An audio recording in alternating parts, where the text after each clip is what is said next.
April 2024. I welcome each and every one of you to welcome your friends and well-wishers, even your enemies. Do not deny them listening onto this hallowed platform, because this is where we preach the gospel of liberation, the pure gospel.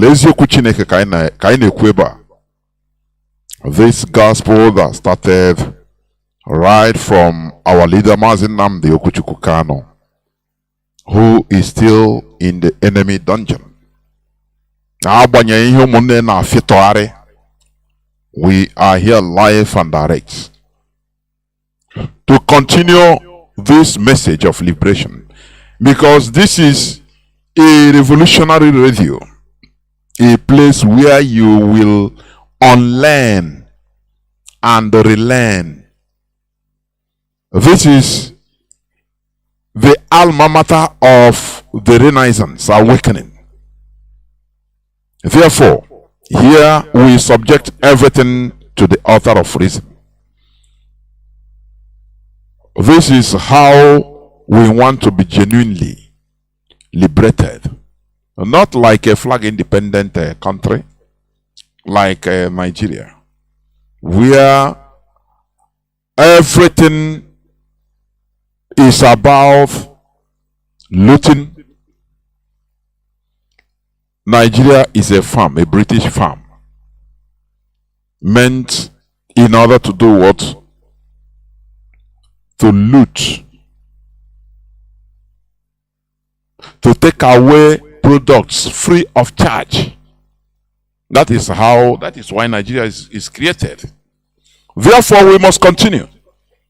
Today, as I said, is the 17th day of April 2024.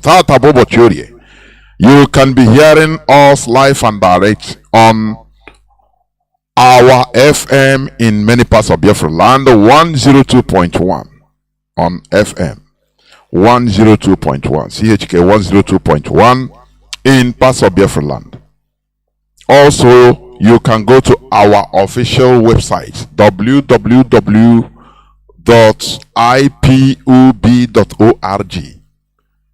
We are broadcasting right from there. Our voice is being streamed from there every time. Radio Biafra is on 247 in that place, that platform, ipub.org. Many people don't know.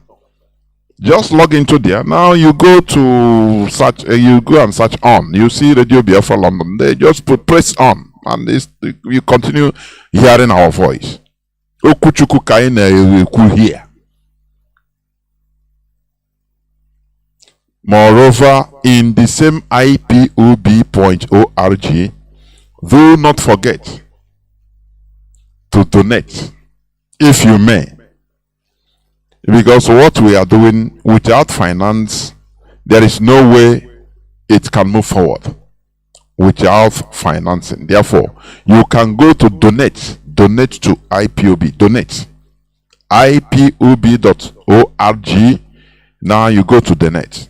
It will give you the direction, the directives of donating through PayPal.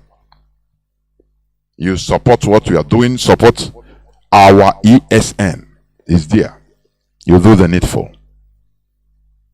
It doesn't matter the amount, it's something. Therefore, I once again welcome each and every one of you to welcome your friends and well-wishers onto this hallowed platform. Today is the 17th day of April 2024. A day that Mazi Nnamdi was brought in to the court. Their shenanigan they are calling court proceeding. Since IPOB understood the reality of what they are playing at, we extricated ourselves from anything court, because we don't have any trust in their proceedings. Since they cannot obey their own court order, where somebody was being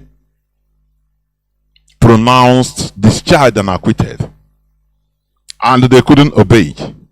Instead, they are looking for a way or the other. You know, in a same country, once a person is discharged, you don't need any other, you know, you remove that direct. You have to first of all obey the court order. That is how it is done. In a place that respects the rule of law. But unfortunately, Nigeria is not such a place. Nigeria doesn't obey the rule of law. That is why we have looked into it. The leadership have looked into it and seen that there is nothing like rule of obedience to the rule of law through the Nigerian court. Because the judges there, the people there, what they are doing is just window dressing. They are just showcasing. They are showcase something, you know, as if it is real. Whereas no obedience to court order. Even police, ordinary police. Court can say something and give order, and police will not even. They say to her, "Oh yeah, now who will implement it? Oh yeah, judge. Oh yeah, now come now. We carry gun. That is Nigeria for you. Come and implement now. Come and carry the person away." That is a zoo. Even is a jungle. Does animals understand what court means? Talk less of obedience to court order? No, they don't. They don't. So that is what we are doing. We are trying to make sure that we remove ourselves from that contraption. Remember the court order, the United Kingdom trying to send migrants or asylum seekers down to Rwanda. And the British court said no. They appealed, they said no. You can't do that, it's against the law. Because you are, you know, you are marching on the fundamental human rights of those people. They have to obey. It's a government too. Government, they have to obey. Now what they are doing is negotiation, trying to use now their parliament, lawmakers, in order to make a law that overshadows the ruling. Do you see? That is a government. It doesn't matter what they obeyed first. They obeyed. Because if you don't respect your institutions, which means you are not a country. You are not a responsible country. You have to respect your institution. Respect laws. British government, they have the power in order to start saying to hell with the court or the judge. Because the executive, the British Prime Minister, the executive, they have control over the arms of government, the police, and all whatnot. Scotland Yard, all of them. They can say, okay, they give order. They say, no, we don't. But they dare not try it. Because even people will resist. People will come out and say, no, you cannot. You cannot disobey our court. That is how a sane country behaves. Because as a government, you cannot always get it your way. It's not done. You understand? That is why it's organization. It's a structure. But Nigeria, oh yeah, Nigeria, where one person is above the law, is bigger than the law. Then talk less of obeying court order for an Igbo man, a Biafra, talking about Biafra. They say no, to hell with that court. Instead, they will look at that judge and either kill him or destroy the person. I'm telling you, that is what Nigeria is. But remember, Nigeria is a republic, Federal Republic of Nigeria. You know, Nigeria is an insult in this surface of the earth. I am telling you, Nigeria is simply an insult because it is the colonial legacy in Africa that is personified. That is why I will continue talking about the continuous colonial legacy in Africa and what they are doing. They are trying to destroy Biafrans in particular and the indigenous population in general in that contraption called Nigeria, so that everybody, the indigenous population, will become powerless. You break all the bones and they become powerless. Is what Nigeria means. They are trying to recreate the type of human beings they want inside there. The type of human beings, zombie-like human beings, and that is what they are achieving through Nigeria, through the continuous existence of Nigeria. Are you hearing me? But we continue resisting. That is why we need to get out of that place. We need to get out of that place. Nigeria is the graveyard of Biafrans, for your information. So, before I go into the subject matter, I want to read just one news headline. Just one news headline. Just hold on. I will just be right back. I will be right back. Just 1 minute. I will be right back. Please, do not go away. I'll be there. I'll be right back.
Welcome back. This is Radio Biafra House of Service coming to you through Radio Biafra London. My name remains Mazi Jonathan Chinedu from Alo province of Biafra land.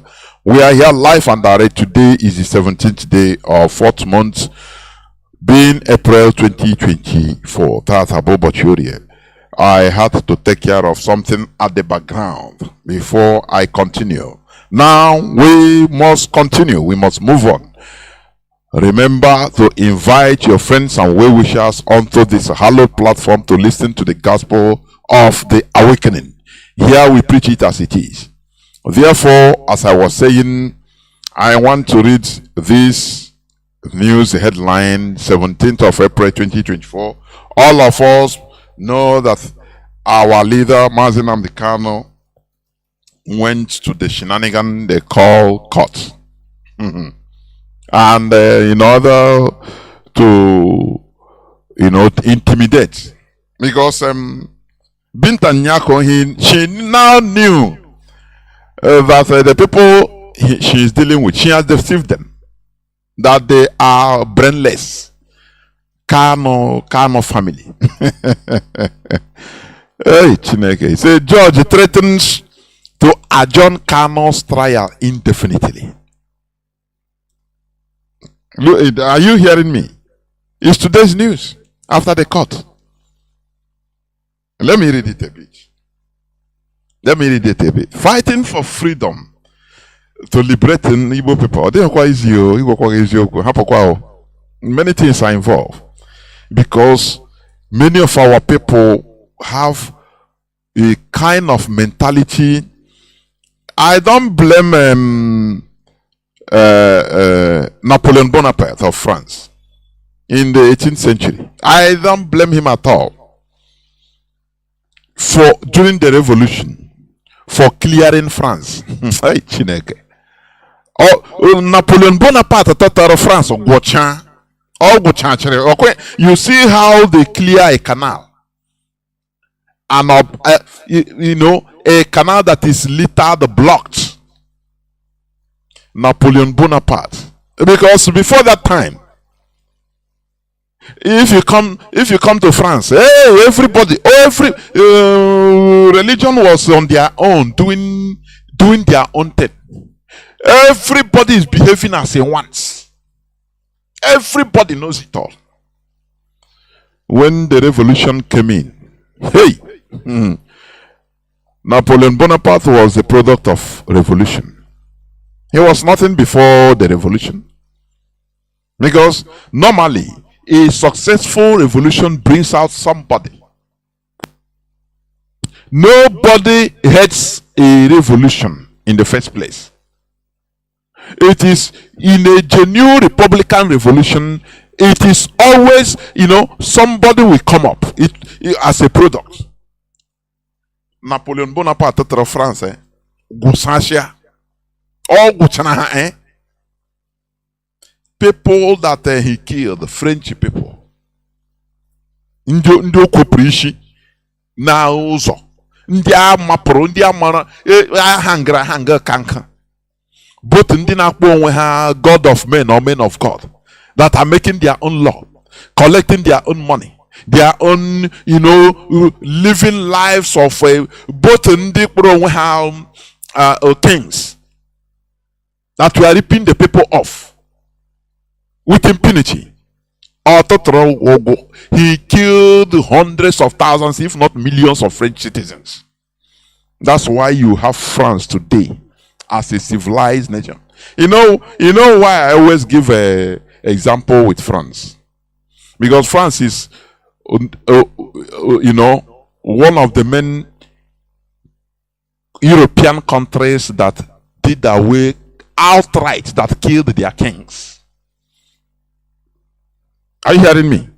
It's a republic. I'm giving you example of what republics look like. They turned France from monarchy, feudal to monarchy, monarchy to public property, people's property. That is republic. But compare it to Nigeria now. Just compare it. Ordinary court order. Nigeria government said no. Because they have the guns. The executive have the guns. They tell you the lawyers, the judges, they can pronounce anything, it no concern them. And it is, you are holding a passport written Federal Republic of Nigeria. And you say you are an intellectual. No, you have a PhD. You have any real intellectual that calls himself a Nigerian should destroy his passport, because it's far from, even monarchy is far more better than Nigeria system. I am telling you, if it is a kingdom of Nigeria, at least you can say, okay, kings and queens are more powerful. That is the executive. They are more than the law. They can give order, and the law, the constitution doesn't do nothing to them, because to their pronouncements, because they are above the law, just like in the United Kingdom. Though they reduce the power of the monarchy, but they are themselves above the law, which is not applicable to the prime minister. Do you see the difference? United Kingdom is a kingdom, it's a monarchy, where the monarch is above the law. King Charles today cannot carry car and be overspeeding maybe a place of 80 kilometers per hour. He will be driving 120 kilometers per hour. And they will catch him, give him this thing, ticket. It's impossible. It's above the law. Once he bring down his head, say, oh, king, sorry. He go.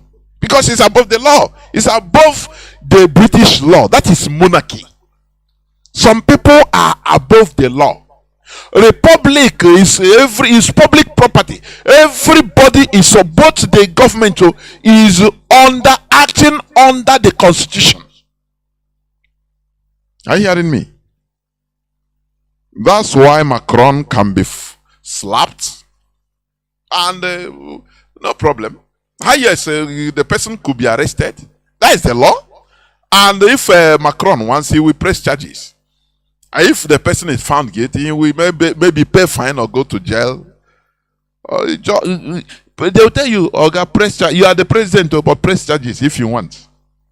So that he hire a lawyer, and you yourself, you hire a lawyer as a citizen. But you cannot do it to a king. For example, King Charles. Somebody come and slap him. They have the right to disappear you, because the person you slapped is above the United Kingdom law. Are you now understanding it? Are you now seeing the difference?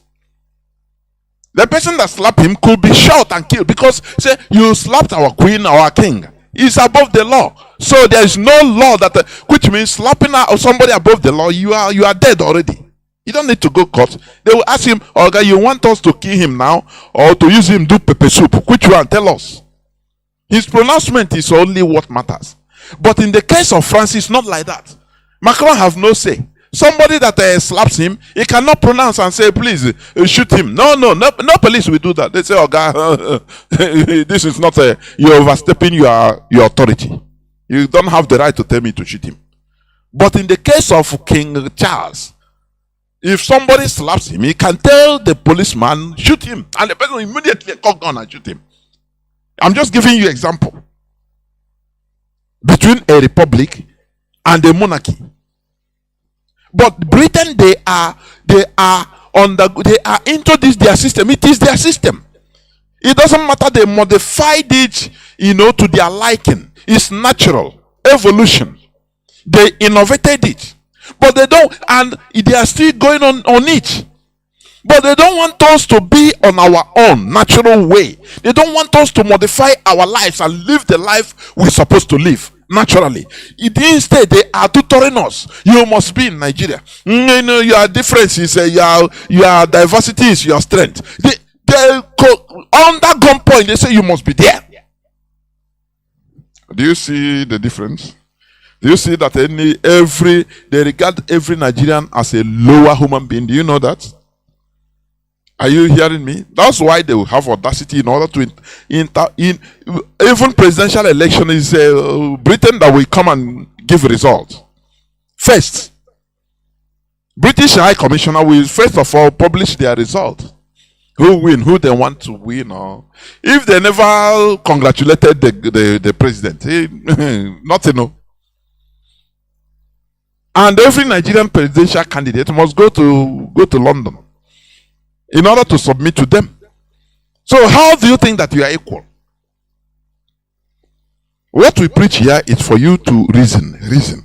That brain, that frontal lobe when you are hanging inside you as a brain, is not for fancy. Use it to reason. Now, they are threatening because Bintan Nyako, this is the first time he's threatening. He's threatening to adjourn Kanu's trial indefinitely because he have deceived them. He has a promise. He gave them fake promise. Takia. I think Takia. That is diplomacy. Are you hearing me? He told the lawyer Jimako and the Kanu brother, say, look, you know who is blocking me from giving Mazi Nnamdi Kanu bail or from releasing him? Is this lawyer Ozekome? Because he felt threatened, he felt intimidated by people like Ozekome, Ejiofor. Anytime they're in court, because he cannot get it her own way. These are people that even are more than him, notwithstanding that he's politically appointed as a political appointment, that he is there as a judge. They know more than her by far. A corner kind of family. Say, look, you want me to release your brother? Say yes. Get rid of these people. Make sure that you put, if at least return. You don't need no son in this case. I think you had it from Mazi Jonathan Chinedu. You don't need the son, senior advocate of Nigeria. All they say, no, you don't need it. This is a small thing for me now. Remove these people. Once you remove them, now I will just write, as you are removing them, write application for bail, and immediately the next court I will release him on bail. That's the only thing. And you know the worst thing, the mommy, the Hana Pozia, mommy Binta. Hana Poyo. What I'm saying, you think that I will invent? Mazi Jonathan cannot invent now. It's a reality. Ha Kloya ha mommy ekosha ekoma. Imo ndi Yoruba na she ekele. Ha kele ezie ya ifun ka ndi Yoruba kpọrọ ya isi n'ala ekoma. Ha pụtazie na social media. Dọtọrọ bawanda eko na-aba. Saki you this, yes, ha ga-atọrọ Mazi onye ndu tọwara uri ashi niile nọ n'ụwa. Deceive nwoke mmadụ. Oruzie the other time abịara the next court date. Due to ashi niile atọrọ son of man Mazi Nnamdi Kanu. Ya gazie na onye ọbụla n'aka. Hey, Chineke. The leader of more than 70 million people. Gazie na ya na onye anaka ma ndị na ma mojo ma mmụọ mmadụ na anaka ma ajuzie. No, don't touch me. Ha mee ya akaja. Lay the thing. Hey, Chineke sin na these people are ha actually made me this struggle. Ha actually discourage many people. But they will not. They can't. Look at today. Justice Bintan Nyako of the Federal High Court, I'm reading from today's news, The Punch, has threatened to adjourn Senate die. That is indefinitely. Forget about all these, if they add Spanish, they add Senate die. Senate die. The trial of the leader of indigenous people of Biafra, Nnamdi Kanu. Do you hear they say the trial of Kanu family brother? You people, are you hearing?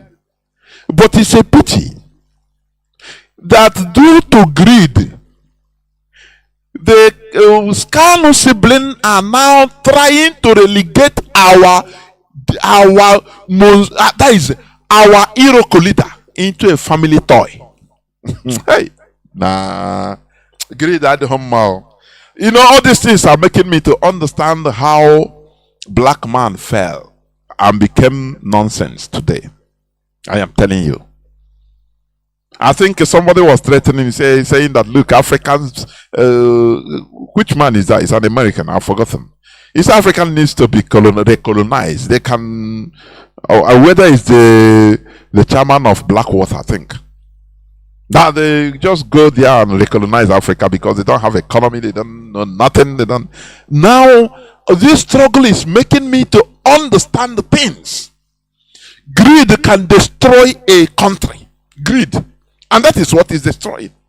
Black race. Greed. Greed.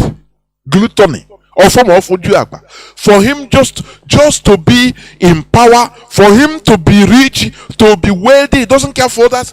He can use it. That greed, primitive greed, can make him, he don't consider tomorrow.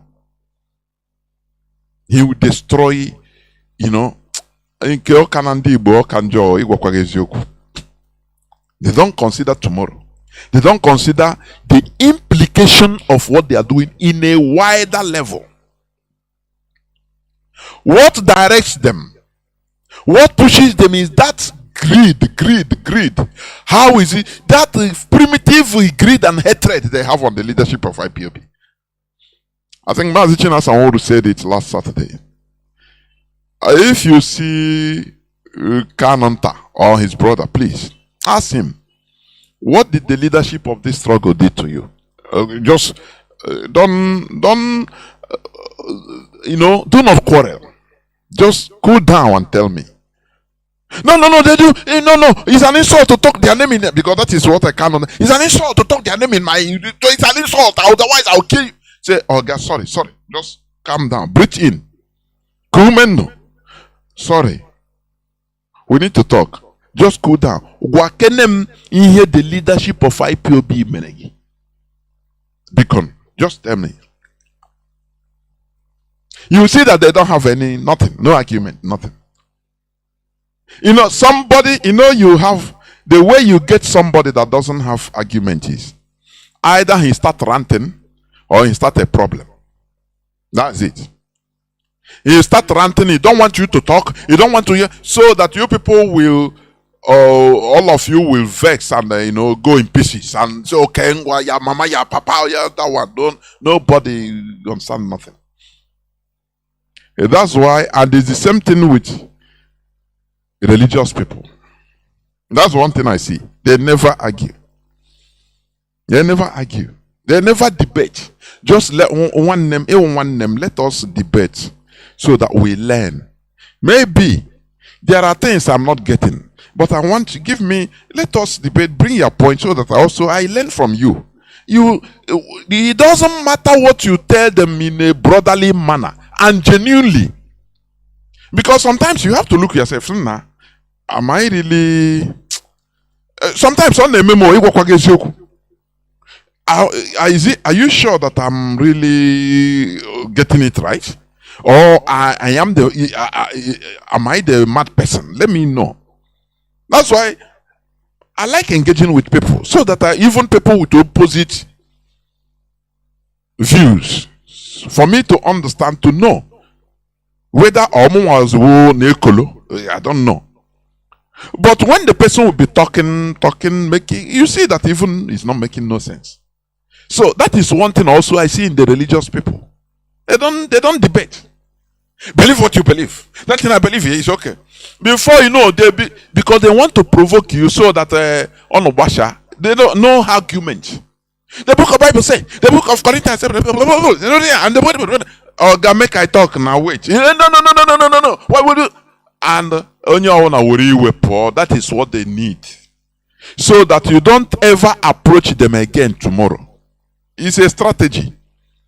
And it's a weakness. It's weakness. It's not, it's weakness. Any person that cannot argue or debate. Don't you see during Nigeria presidential elections or presidential campaigns, like the last one, many of them, they say, okay, they organize a presidential debate to tell your electorate, people that want to vote for you, why do you want to be the first, take on the first job in a country? Did Tinubu attend? They ignore. They don't want to because they don't have no point. Tinubu say it's my time. It's my turn. That is it. Finish. No debating because you know that Nigeria is not the same like other countries. No debate, no argument. You don't want to talk to anybody. Instead, you go to London and talk to people. The people that want to that are put in power. That is the people you are. You don't regard Nigerians as a human beings. So why should they talk to Nigerians? That is it. This is weakness. I see it mostly, mainly on religious people. I used to say it. You know, many times, almost every time, if I come, I say, look, engage me in arguments. It's a pity. But no way.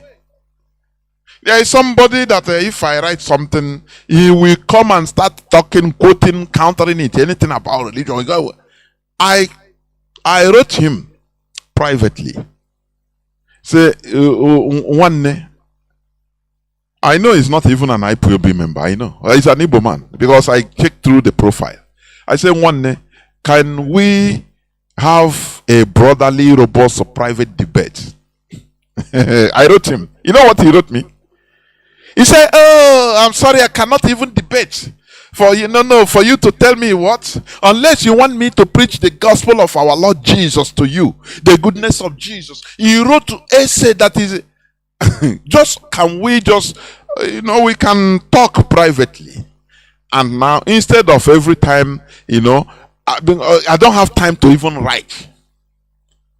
Many things inside my head, I cannot even write 1 millionth of it. So, but when we are talking, now I'll listen to you very well. Now you talk, I speak. And we make sense because we are all learning. I am not Mr. Know-it-all. You understand? I can learn from you. You understand? He said, no, you cannot even talk to me, to argue with somebody like me. I say, not argument. Just let us symbiotic learning. You learn from me, I learn from you also. We make your point. Let us reason it. Say, no. Otherwise, I say, okay. So you feel that I don't need to even talk to you on your belief system, but you have the audacity to come to my comment section in order to always talk nonsense. Block on the time. Block on generation have block or direct. You understand? So that is one thing. Why am I saying this? If these people, for example, this Kanu family, if they are reasonable, you call them, you tell them, look, the leadership of IPOB Merono, that now you are turning a global icon, a global phenomenon that is there because of he is the leader. Vanguard News say the leader of the indigenous people of Biafra. He didn't say a member of Kanu family born by Israel Kanu. No. Why then are you minimizing our leader? You are making caricature of him. And you want to make caricature of this struggle, but you cannot. Writing open letter to the whole world from Kanu family. What will you achieve? Kwanu guruguru ugweze. Gidi. Ugweze. Are you hearing?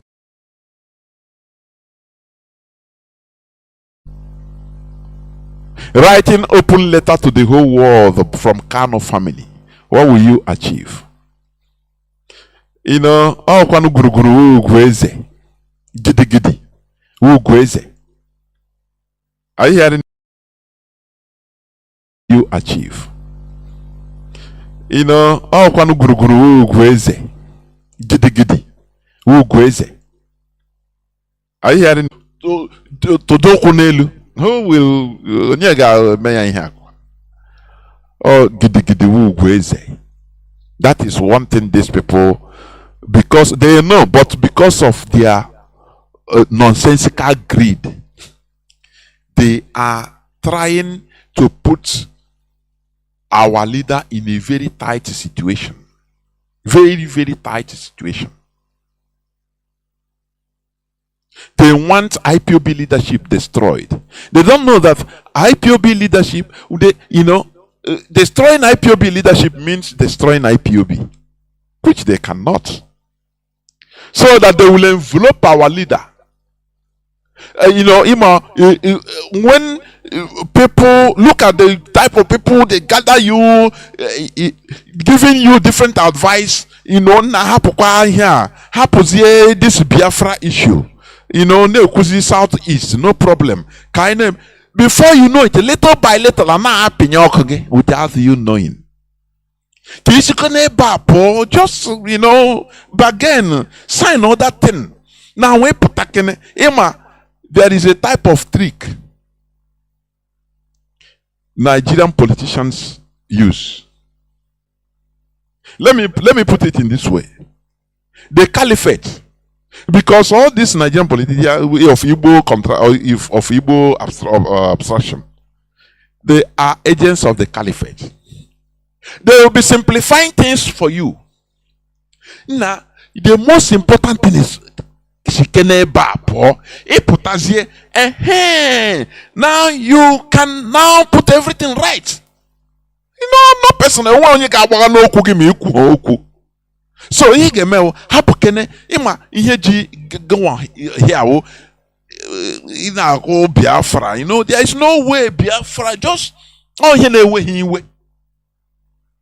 Nigerian government is not in a way when he can sign Kennedy's paper. Just we potassium and under handcuff. They will simplify everything for you. I make you, the road will become very simple. Just but immediately you are signing this. Hey man, Mazi Jonathan say na one hapu ukwu osisi aka akpara ya now. Oh, fatal mistake. That time can ga potassium in their color. Potassium be make noise this and that. Ha reveal ihe mere. That time was all IPOB members got choice direct. That is what this kind of family is trying to do. Because they believe that IPOB would their big brothers investment for the family investment.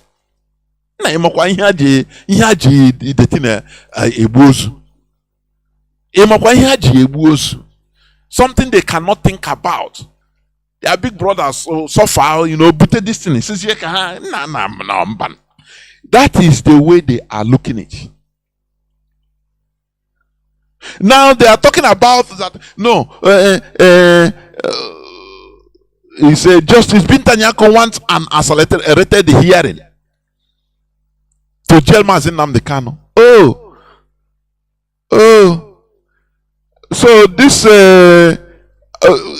before they were saying that Barrister Ejiofor Ozekome, they are very slow. They cannot even get any distance. Everything is slow. Do you see? Do you see how greed can destroy people? You see it? Do you see how greed? And now I want water. You go, yeah, say don't worry. No, yeah, oyari hanya oji muranya. No, we never sleep. You see here here. Yeah, say no. I must eat it. Yeah, what do you get me? Nothing mega. Yari haya. Yeah, they don't know gawa de hazima. Because look at people that a lawyer is not paper. Is a lawyer that wants so his mentality is just apply for bail and it ends there. You don't know that application for bail hearing is part of the trial. Trial. It's even you want the trial to go on. Because application for bail is two ways. It could be rejected. It could also be accepted. But the trial will continue. Bail is your client is being bailed, which means he's no more inside the court. The jail. He is conditionally free to be coming to court from outside, which means the court will continue. Why then is it now that he understood as a lawyer that, oh, there is no fair hearing? The whole AC and the whole walls in DSS is wired. Something IPOB have been shouting right from day one. They say, no, Sabi is only, they insult Ozekome, insult everybody. Now, they have jammed brick wall. They want to envelope our leader, Mazi Nnamdi Kanu, and push him into begging.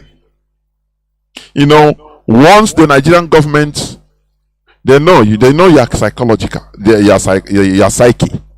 If they see that you are desperate of coming out, you want to come out by all means. Now, I am telling you, they will give you condition. Now, sign now. Don't you hear the Yoruba man, caricaturing with a Kanu family, writing governors?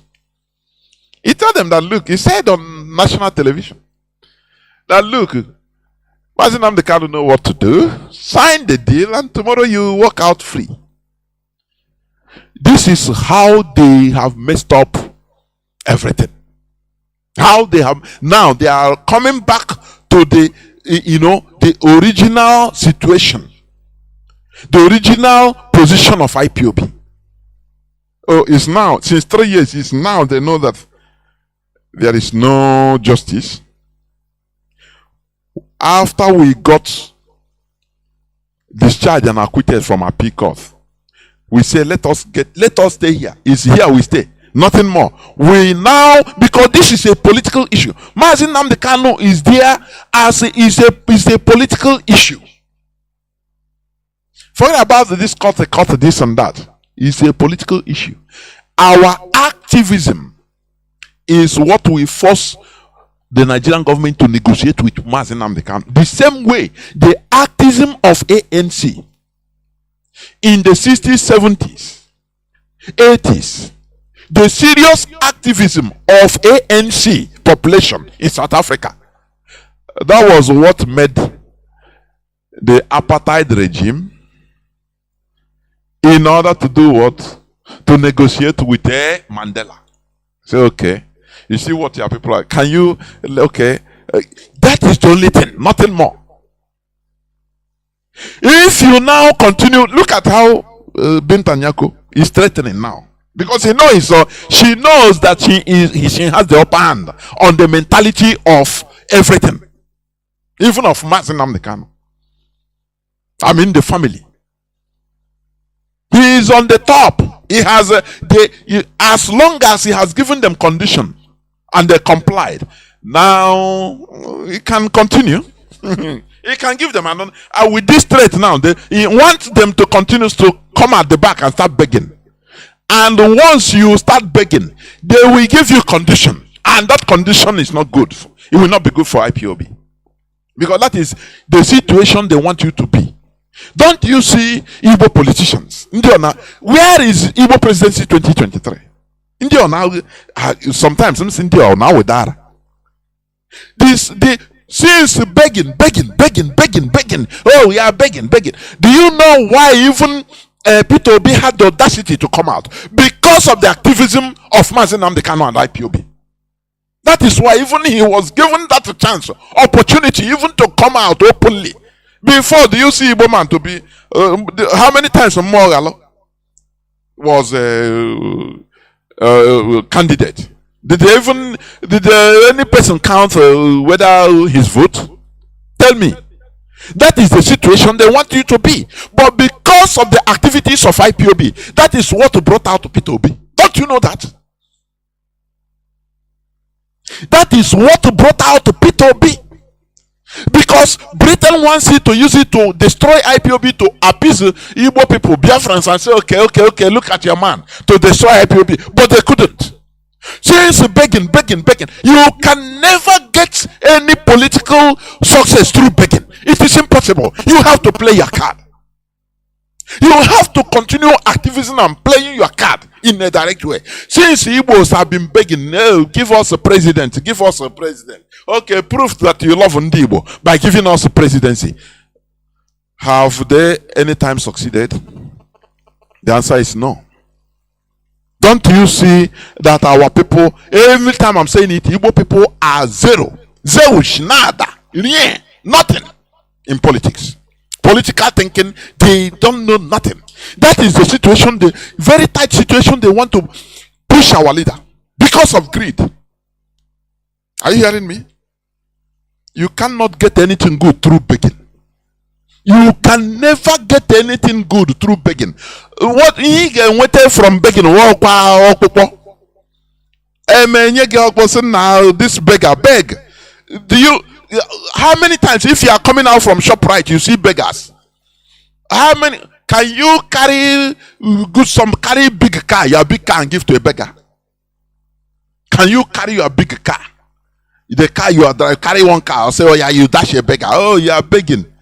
Oh, baby, and like you just carry. No, you will give him something that is good for a beggar. Are you hearing me? But an armed robber is armed.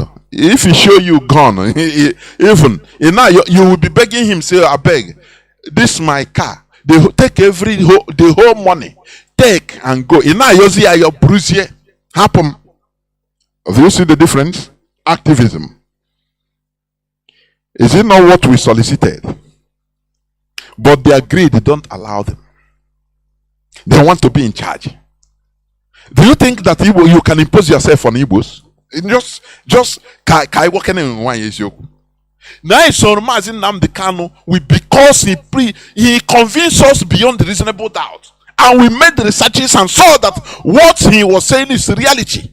Our situation in Nigeria is not good. And many other things start opening our eyes in different ways. And we say, yes, this man, he has something upstairs. Do you see? But reference will just come. I'm your leader. I don't know whether they will lead who will they lead? Who? Is it not somebody that no road will lead? Oh, onye kurishi yabiya ne lead. I don't know. I say at the beginning. I used to say this all the time. I continue saying it. At the beginning of the rendition of Mazi Nnamdi Kanu, Kanu will come on air on Radio Biafra. You know, now you want to use tune of Mazi Nnamdi Kanu. I called privately. I called there is people responsible. Even I called the person hosting him. Say, Mazi, don't you see that this thing, this hosting, what is he? Is he a leader or is he our leader or what?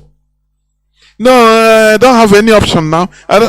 I start bringing this thing up. Say, oh, to this man, or who's here, the new leader, maybe. After every time, through the same person, I started internally rising up because I won't come. You know, many of us are not people you can just overhead like that or no, control like that. It's impossible. Say no. This is not. It shouldn't be. It shouldn't be. So, what am I trying to say? They want to envelope Mazi Nnamdi Kanu, put Oya in a sorry situation whereby there is no more option. You know, there will be no more option than to sign and say, okay, because you know, I say, okay, don't worry, I can name the thing, you know, as usual now. Biafra, name ya Biafra. Maybe after how we say, okay, we bring you into confinement, safe house, that is house arrest. I quite know here now what? Gone are the days when onye potaya Nnamdi Igbo. The generation now, anya anuzia na anya imepe this year 360 degrees now watch. No person can treat us like a Masob. Owazirike used the blood of people, the blood of Igbo youths that believe in Biafra, because many of them believe that once you talk about Biafra, hey, people will follow you, don't worry. That is what Ekperima is counting on. Are you hearing me? It's no more now. It's no more now. Otherwise, in here to Mahatma Gandhi gemekwe, because the generation now is different. Mazi Nnamdi Kanu build up. That's why Mazi Nnamdi Kanu himself say that Biafra IPOB is indestructible. Do you think he built an ideology in us? If you are going, try to divert that or going against that ideology, you go down. Direct. We don't care who you are. Are you hearing me? We must continue what we are doing. Binta Nyako has called, he have given them 2-0. Now he's threatening them. Something she never do before. Because he know that she's on top. The leader of indigenous people of Biafra. They threaten. Oh God. We must continue what we are doing. We must continue. So let me just read a bit the news. Nyako said she will commence the trial when the defense was ready. Now they want to quick a trial. I mean, Ejimako, because they were criticizing Zekome. That everything was slow. So now they want to quick a trial for them. They say no, we are not ready. No. Do these people make sense at all? I don't know. But there is no way, no person can use us. Mazi Jonathan last Saturday, so instead, so that's why I put on my platform. This is the time for every Biafra, because we have a core stake in this struggle in Biafra. So no person will come and use now. What is another thing? I want a Nigerian politician. It can never happen. It can never happen. Masob was recommended to a group of local champions. That's the thing. On top. He used money. People near him has support. It can never happen. In IPOB, we are people in this struggle, man. Different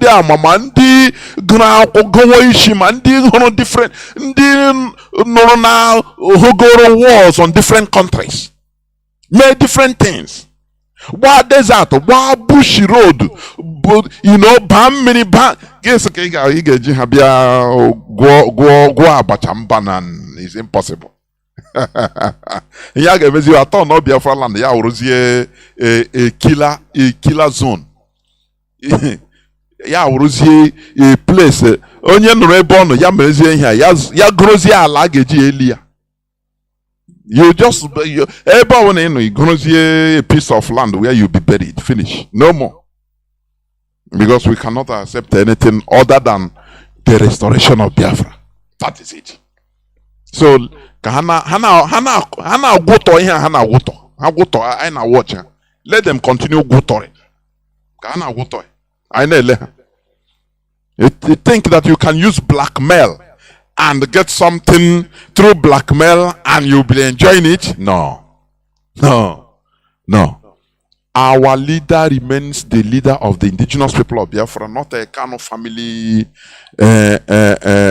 leader. No. People have died and continue dying.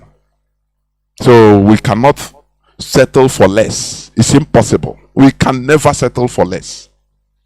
Therefore, we must continue. Binta Nyako she's happy, laughing that no Gunan there.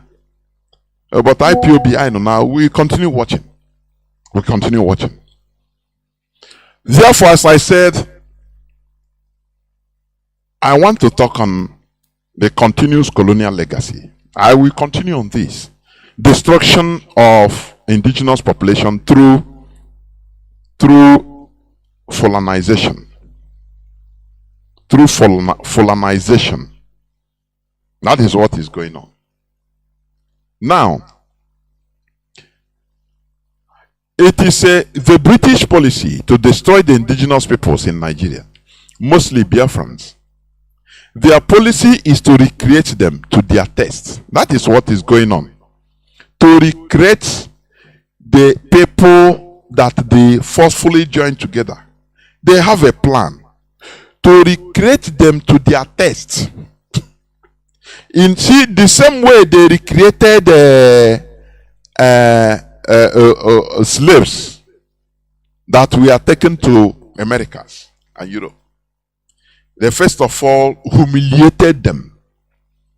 They first of all gave them tattoo. You see the way they tattoo animals.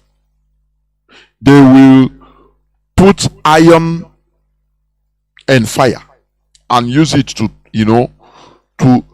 burn your skin. You feel humiliated. They don't have any difference between man and woman, male and female, everybody naked.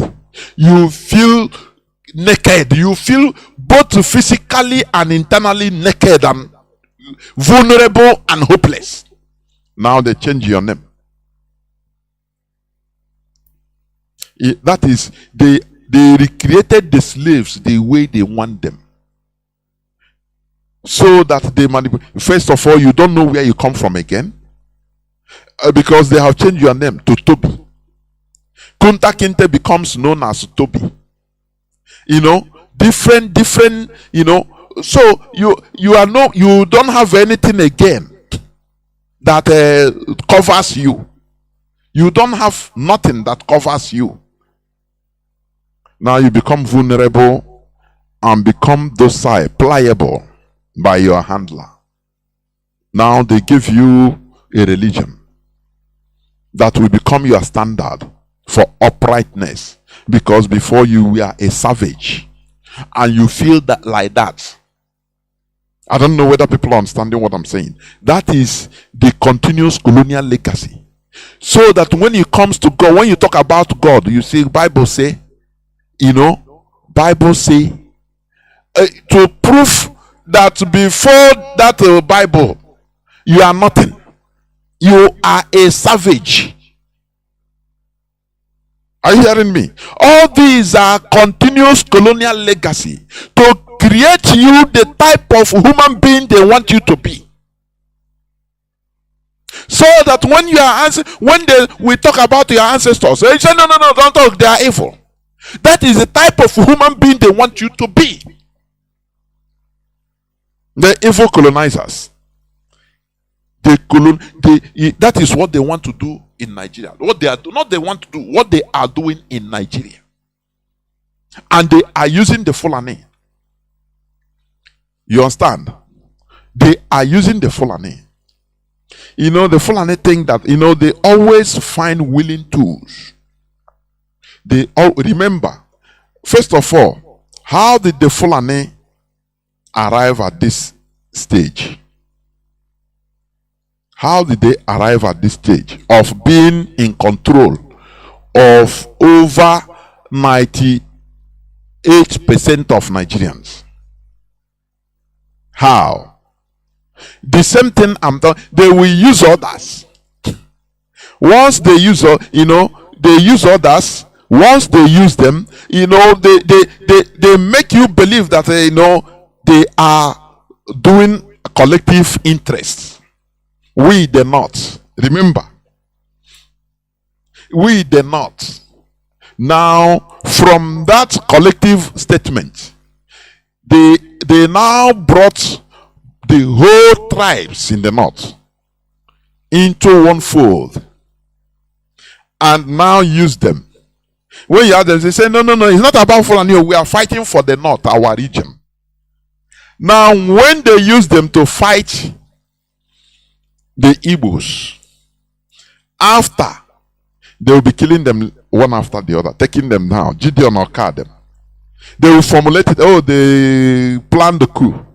They will formulate one thing and be taking them down one after the other. Today they are using the Fulani terrorists to clear all other indigenous populations in the north. That is how it works. But it is the same people they use. So what am I saying? The Britain is using the Fulani in order to do their dirty job. And they are, when they come, they say, Allah Akbar. You say, Islamization. There is another tactics. Once other Muslims hear that, oh, these people are Muslims, they are trying to convert the infidels. Igbos, the infidels. Now they will help the Fulani. They have multifaceted ways. Different ways. The Kanuri, they will join them, say, no, they are our Muslim brother. Oh, let us convert the Igbo brother, even to Igbo infidels, to kill them. Now they don't know that they are doing it. They are using that religious sentiment in order to get their support. That is what you call katakia, isn't it? So what am I trying to say? All this is for Britain to use Fulani, do their agenda, and after they now deal with them, put them in the position they're supposed to be. Are you hearing me? If the British or the Europeans so much love Fulanese, they would have turned even Niger Republic into a heaven, developed heaven. Don't you think that? But in Nigeria, they are their weapons, tools, weapons of service.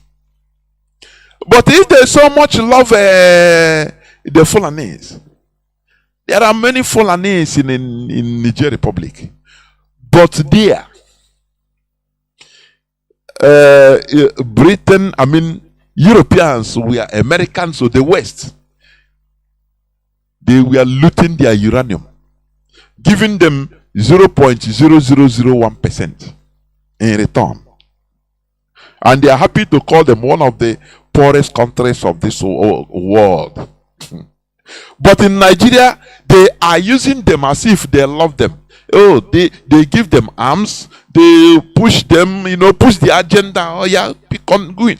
Because they want to use them against a people. And this is Biafrans. And other, mostly Biafrans, plus other indigenous population in Nigeria. Are you hearing? Do you see their tactics? But the Fulani, they don't know that they are using them. Instead, they believe that, oh, it's Allah that is, helping them to conquer. No. Your Allah is Britain, the Europeans. That is your Allah. They are helping you. Are you hearing me? So that is how the world is. Because they are trying to create a people, recreate a people of their choice, the way they want their taste. So that without giving you or bringing aid, you'll be dying of hunger. Without, we depend on them completely for survival. And now they will come as saviors. Africans, after all, we refer to whites as saviors now. Is it not white Jesus? It's white Jesus now. So, saviors already. That is very, very pathetic. Are you hearing me? So, it is the British policy to destroy the indigenous peoples in Nigeria, mostly Biafrans. Their policy is to create them to their taste, to recreate them to their taste.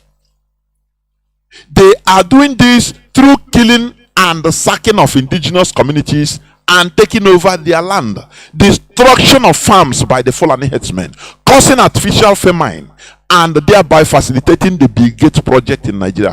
Have you forgotten Bill Gates project? Have you forgotten? I will replay some part of it today. Now, I want you to listen. What is going on in our land? I want you to listen. I want you to listen to what is going on. Just hold on. Listen to this report, to this clip. Okay. Hold on. This is a special report from Owerri. Amako Hubi, Owerri. Just listen. Good morning, good afternoon, good evening, depending on your time zone.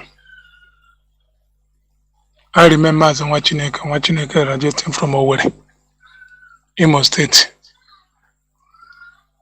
Biafra land. Please, there is an emergency report right now at Amako Hubi. Amako Hubi is getting severely kidnapping from the herdsmen, torture, killing, raping, all manners of different cases, daily basis. From the four corners of the four villages at that area, from our intel there, it was bad because our mothers and our fathers cannot go to their farmland successfully and come back without no problem. Are you hearing? These are Fulani that are being brought by Hope Uzodinma. Are you hearing me? They are raping our people. You know what? Our mothers. Causing havoc, destroying the farmland. Do you think that this is just a coincidence? What has been happening is just a coincidence? It's a policy, it's a program. There is a grand plan, a grand conspiracy. Mazi Jonathan said on Saturday that it is a policy. After the war, Britain, through the Nigerian government, made it as a policy that they will destroy every infrastructure, everything that will make Biafrans, to go back and be food sufficient. That they will make sure that no farm will depend on outsiders for our food. It is a grand conspiracy. Are you hearing me? That is why when they saw that all this thing, despite the lack of federal infrastructure in our land, with our Ibambo, they saw that we are building civilizations, that we are advancing through our own efforts, despite no seaports, despite the economic strangulation, despite nothing, no road, despite imposing, their cronies on us as political elites, despite encouraging our governors to loot the allocations that they were given to the states. Don't you know that? The federal government always encourage the governors to loot the states. They give them leeway. No problem. We are behind you. No wahala. Any governor in our land you see working is doing so with his own, personal decision, refusing orders from the caliphate. That is what I'm telling you today. Somebody like Oti, he is doing it against the will of the caliphate. Are you hearing me? Otherwise, that is why you see Obiano. After looting everything, once you finish looting, now they will still use their agent EFCC to stop you and bring you to the fold and do account and check. You drop the ones that is remaining for them. Now they leave you. You go your way. That is the policy in our land. Do you think that they brought a Hope Uzodinma just for nothing? From fourth position, first in history.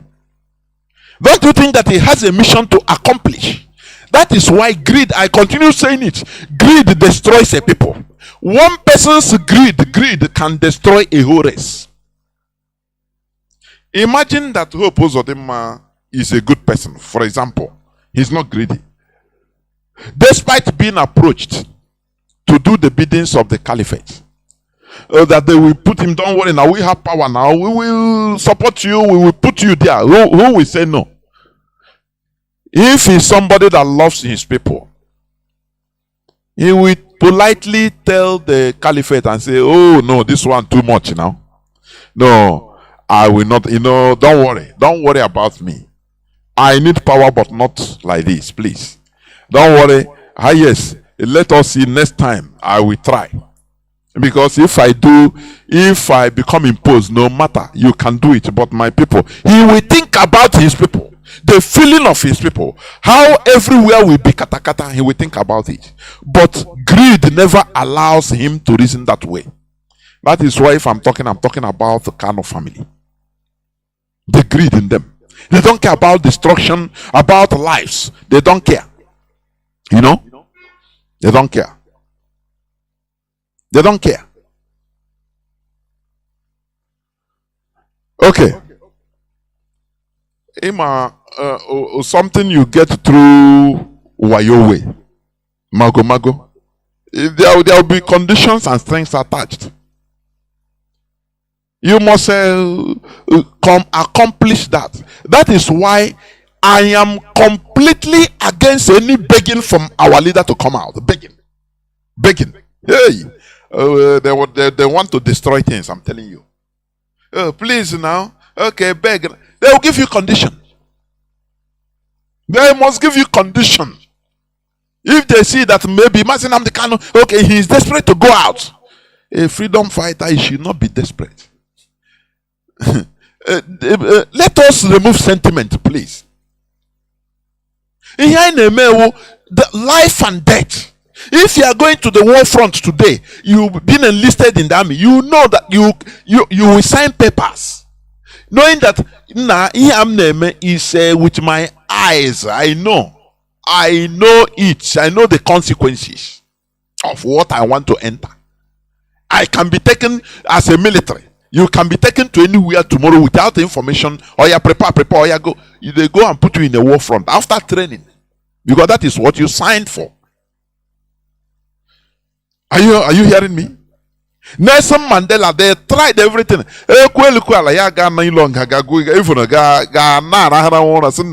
Now here I die now. Me, I'm a dead person.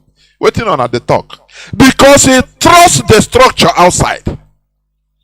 No matter that he was not hearing anything from them, but he know that in here, forget. That is why even they can come to talk to him in a way. He know.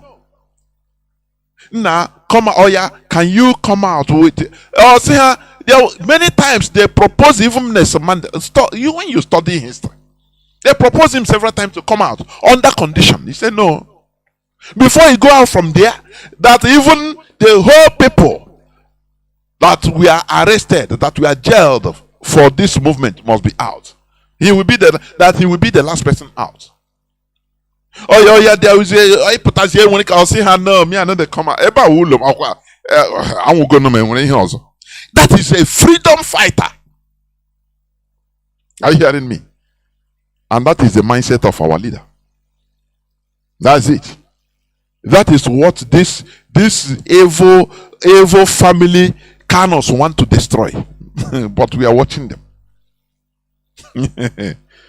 Are you hearing? So, what am I trying to say? Hope Uzodinma is doing the bidding of colonization for a reason. Because he came there not because he won election. They gave him condition. What to accomplish. Are you hearing? What to accomplish. And he accepted. That's why if you get anything by begging, oh, you are gone. You are gone. So this is what the gift of hope, colonization. Have you forgotten how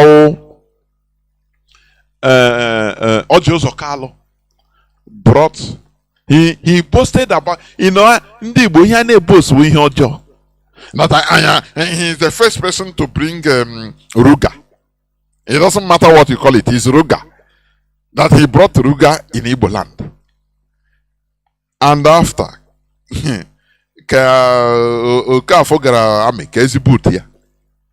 you see what is happening in Logba. If it was not dislodged. After some decades, you start seeing what you brought. In Maina, Ndibo, Amazim, I now support your job. Anakriyaka, Obuteruga. Somebody cannot tell it in his face, say, oh God, what you brought is death to our land. And that is what all these people are trying to do again in this generation. Because of their political interest. Petamba is there. I'll come to that. So, this is the report of what is happening. Let me finish playing it. From Ondegu, Amako Hubi, the whole 4 villages at Amako Hubi is totally sieged by Fulani herdsmen.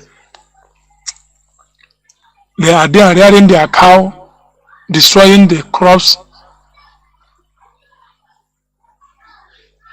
everything that our fathers planted in their farmyard. They have consulted the police cannot do anything. They have consulted the military cannot do anything. Not that they are equipping them with AK-47 and other things to make sure that they destroy everything that we cross, everything that we plant in our farmland. It's totally unacceptable. Do you see it? They are equipping them. The police is with them. Let me bring it out. Let me bring it out. I posted it. Where the Nigerian police and military is what we knew right from time, but we always bring proof. Let me bring it out. Listen. Biafrans, if your money. Tata bumpuro bossy Irene 14th of April 2024. Can the Nigerian government be a nearby no na bush I na shun the Fulanis when I buy GPMG. If I boom and Kahabaraba and the tear gas Cabo 2 pieces. I picked Renala and Kabaraba. I can update you on Biafra. They won. Do you see? They are fighting the ESN.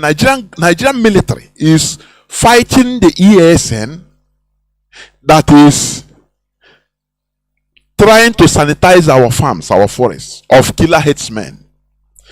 All these things, don't you see that there is an agenda that they want to achieve? Don't you think so? Immediately ESN was formed. It is that time the governors of Southeast were activated by their master. In order to say, what are you people doing? They activated and formed the Bubago. Something that was, have you ever seen where a Bubago boasted and say and showcase, they have killed or captured the killer Fulani headsmen? Have you ever seen that? Amoteku, you in Yoruba land, several times they dislodge Fulani headsmen. They show it on video. They show it on photos. They capture, they arrest, they kill Fulani headsmen in their land. But have you ever seen a Bubago one day say, we have captured a Bubago, Fulani headsmen that have been terrorizing our land? No. Have you ever seen them? Have you ever had it? It never exists. Instead, they continue killing our people. Now you ask yourself, why is it so? because Nigerian government created it, for a purpose. They don't want, Britain don't want that their plan of recreating a people. They don't want that plan to do what? To fail, to be interrupted. They don't want it. That's why any slightest thing they always use Igbo politicians. And these people, they don't care about the repercussions of what they are doing to the people. No. What matters to them is their political posts and what they can gain. Nothing more. Do you see the problem we are having? Do you see that our brains need to be sanitized? Do you see? Do you see when we try to say, okay, let us sanitize our brain? Do you see that it is the right thing to be done?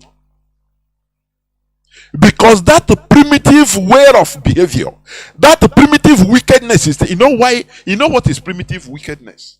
Let me tell you. Human beings are wicked in nature, but there is bad wickedness. In European countries, you see that they first of all they pronounce to you that there is no discrimination in the surface. All men are equal, yes, but institutionally, they profess one type of what do you call it? Political discrimination.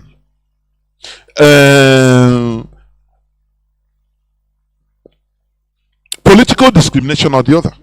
Or let me call it diplomatic discrimination. Very polite. You will not understand. But institutionally it is happening. That is wickedness. But it's not evil. For your information. Because they are protecting their own race. It is called self-preservation. So that they continue being on top. That wicked, primitive wickedness is this. When you are fighting against your brother for the interest of a foreigner. Don't you hear what I'm saying? Do you hear me at all? Do you now understand it? That primitivity is when you are fighting against your brother or the interests of your brother, your people, in order to favor foreigners. That is what brought us black people where we are today. Don't you know that? The slave trading, transatlantic slavery. The Europeans came and cornered the people, cornered some people, and made them wealthy, using them in order to catch their own brothers and sisters to sell. And most of those people they made wealthy, they cornered. They were first of all Christianized. Are you hearing me? This is a historical fact. When you read this something Agogo, is it Letitia Agogo that confessed about his great grandfather was from Enugu, that was a slave dealer, very rich.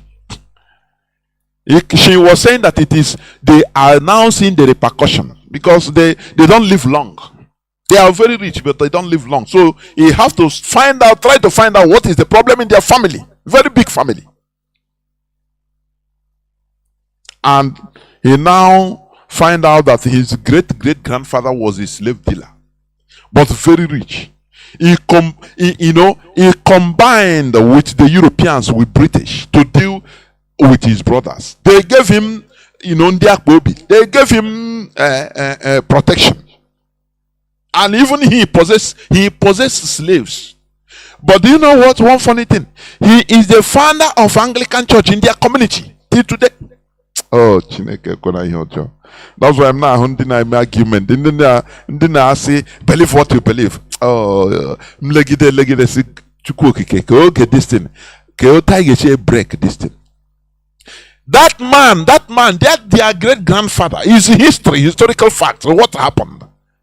He was the first to convert to Christianity. So the first saboteur, they now use him against their brothers in one Enugu community. I have preached this here on Radio Biafra. Because once they Christianize you that time, now they turn you against your people. You start seeing your people as unbelievers, as infidels, as people, as savages. Anything concerning your tradition becomes evil. So, if anything they tell you to do, you do. And they give you leverage, make money. If they bring mirror, you will be the distributor. Are you hearing me? So now he joined the white people, the British. They gave him arms, gave him soldiers to start. Any person that they mess up with brutality against his own people. That is primitive wickedness. You know, I call it primitive wickedness. There is good wickedness, so where you save your brother, even if you do injustice against a foreigner, it doesn't matter. To favor your brother. That is why once you see what Fulanis are doing. Oh, kwa interest ha can protest or can protect kwa. Hana bush other people. Hana choke hand on top as a people, not as one person. No. And once they are fighting for collective interest, sacrificing individuals, their own individuals, it doesn't matter. Now you see all of them, they will be growing. That is civilization. No? Oh well, their interest can protect their collectivity, their collective interest, so they are not individualistic. Oh yeah, civilization. But you that is fighting against your brother, you take a contract from foreigners to fight against your brother, to kill your brother for foreigners. You are the one evil and primitive. There is primitive evil, primitive wickedness. It is what is worrying many of our people. Even if they want to destroy the whole race for their private interest and that of foreigner that send them, they don't care. That is where many of our people are still. Are you hearing me? Are you hearing what I'm saying? We must continue. So we should be careful. You know, when you see, for example, in parts of Asia, you see some Asians fighting against a black person, hitting him, trying to even wound him. Another Asian will come. He will not even ask, what is the problem? Once you see, oh, this person is a stranger, he enters, start hitting. Oh, why civilized wickedness. Forget it, your emotion. They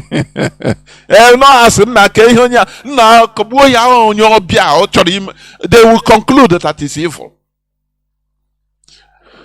But in your own, when you see our destiny, maybe your brother fighting against a foreigner, you will come and your brother immediately in the idea, you know, even turn against him. Oh yeah, oh, primitivity. Oh, everywhere. Forget about indigenous diplomacy. Let us is this type of primitive evil and wickedness that makes somebody like Hope Uzodimma to accept being a governor in order to, in a contract he signed with the caliphate. That is primitive wickedness, primitive evil, or the primitive where you are fighting your brother, your people, which means you want to remove, you are going into self-destruction. Are you hearing me? Self-destruction. It is better you promote self-survival, I mean the people, from destruction than that is why even in the Bible, in your Bible you see it. Any person that does anything, the collectivity of the people will be punished. Let me, I'm giving you instance of the Bible. I'm giving you instances from the Bible you are reading. Do you know why God is training them like that. Akan went and stole something, a foreign god. God saw him as an all-knowing, all-seeing God, as you believe. But he didn't kill him. Or he didn't point at him, say, hey, somebody there, oh yeah, it's him, he's Akan. No. He didn't point. He wait. If they went to war, he will, because of one man, he will kill many thousands of men. They will fall into the war. They will fall to their enemy. Women and children will be killed. And he makes them to start asking, no. To have that self-consciousness. I say, no, what is this thing is not normal. There is something. They now start asking questions, what is happening to us? And it was revealed to them that there is somebody among you that did something. He didn't even talk to them that this is the person. No. He is training them to know how to find out the culprit, to fight for themselves. Are you hearing me? You know, I say we learn from everything. Are you hearing me? So it is now for them to work hard to fish out that culprit and to punish him. So that tomorrow, if somebody sees somebody doing bad thing, he will bring him out without hiding him. Because he does not, that evil the person does, it will not only affect him, it will affect everybody. Is it not how our land was before? If somebody does bad thing in a village, in our community, they say, Omerala. Somebody will go and collect another person's or shift another person's farmland or sleep with somebody's wife. They didn't say Omero that person. No, he said Omerala, and Allah connects us all. That has been our value, our root, our tradition, our culture, so that we'll be on the lookout for each and every one of ourselves. But the Europeans came and severed that thing. They said, no, you have to give account of yourself only. So that we now go into selfishness. We no more talk about the land that Allah connect us. No. Once you sin, you have to confess and you are saved. Don't worry about anything. No. No. Onye woge asigi ala wogene ono ihe ojo se fe kunu mere ala wogene ala wa ihe ojo. Do you see how they destroyed us? Before any person, if you do something against your brother or your sister, because they don't see you as doing something against that person only, but against the entirety of the community. That is our tradition, isn't it? Today, all these things are gone. They will tell you, no, once you believe, everything is forgiven. All things are new. They smartly carved out the whole thing to made it easy for us. Very easy. Believe, confess, and you are saved. Any other person, both the person you killed the children, both the person you rendered as orphan, no, as God has forgiven you, who is man? That is the mantra, the very evil mentality that is prevailing in our land. Is it not this thing we are talking about? People now say, no, I'm not taking us confusion. Sometimes I'm saying no. The mental is far. It's not something that will be solved now. Okay, generational something.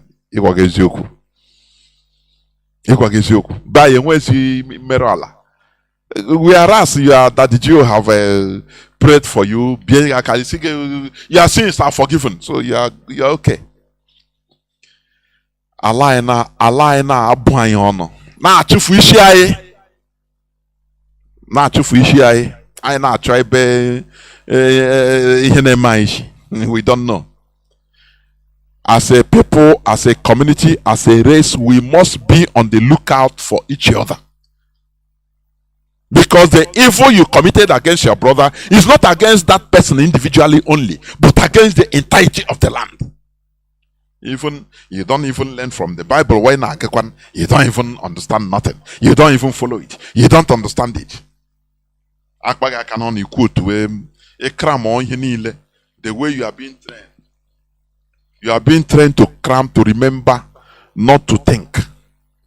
Here we make you to think as a human being.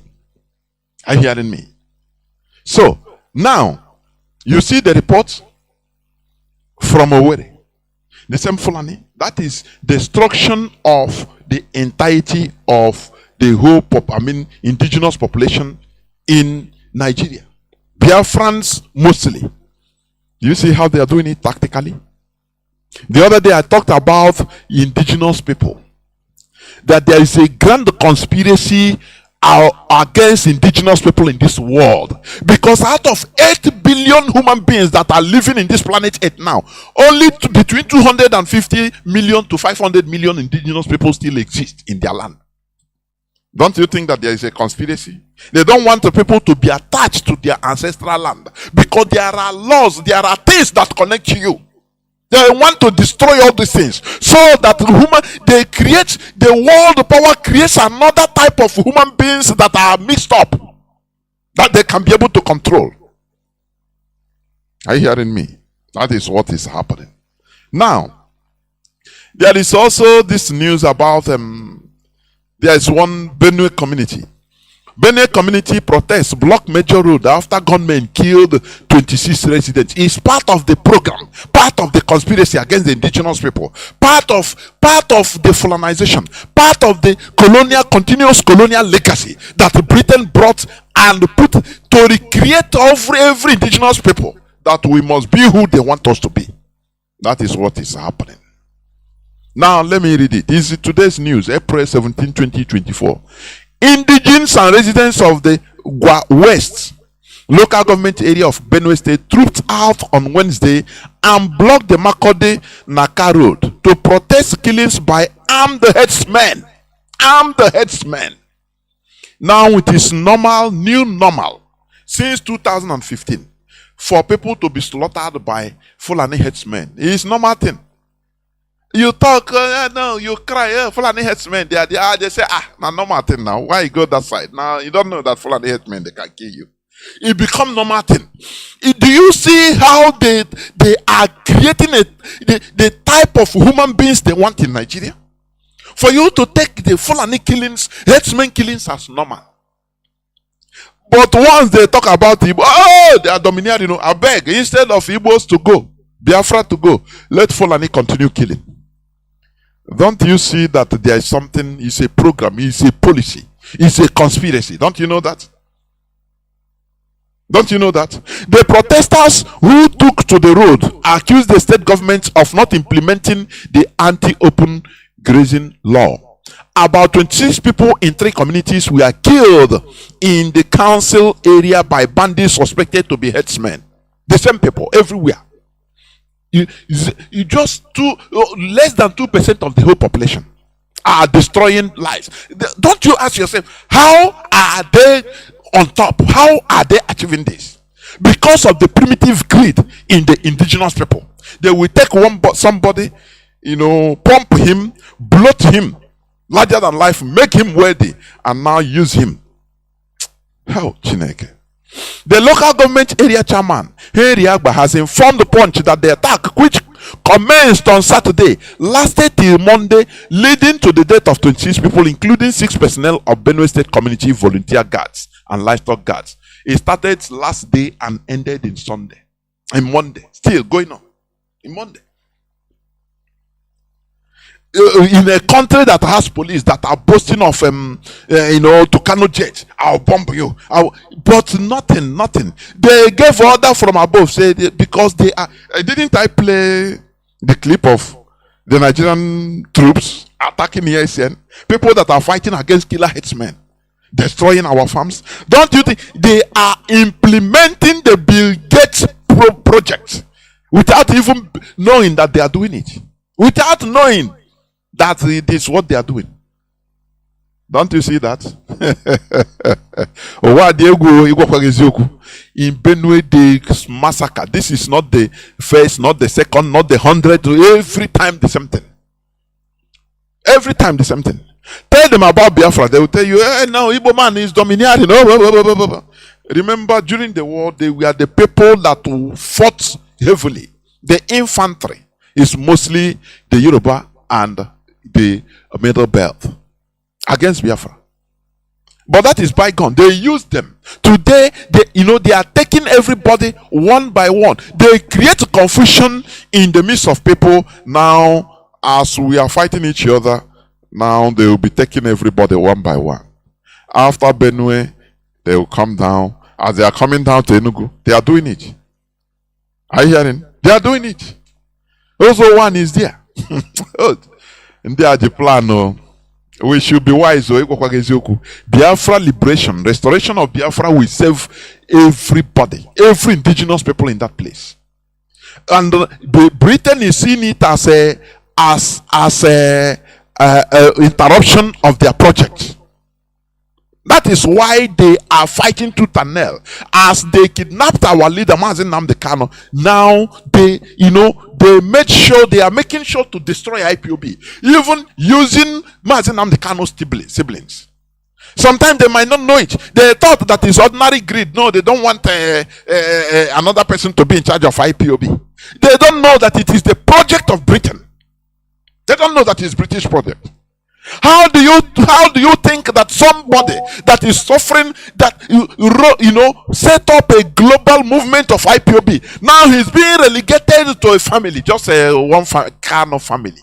We are writing you Kanu family. Do you think that the countries or world institutions, do you think that they honor family, or they recognize one person, your family name? Who are you? They respect institutions and not family name.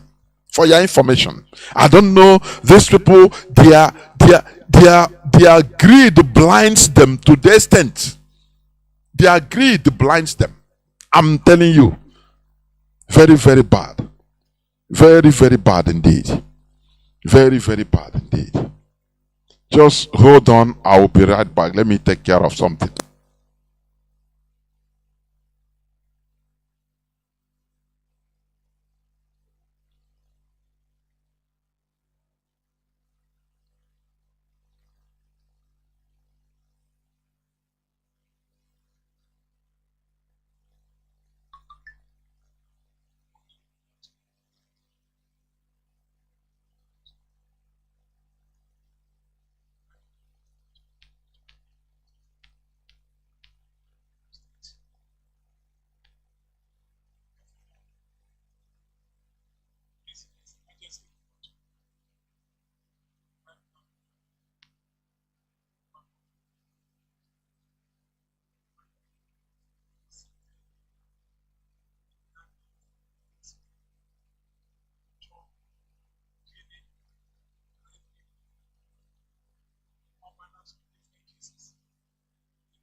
Sorry for the distraction. Is something I have to take care of at the background, please.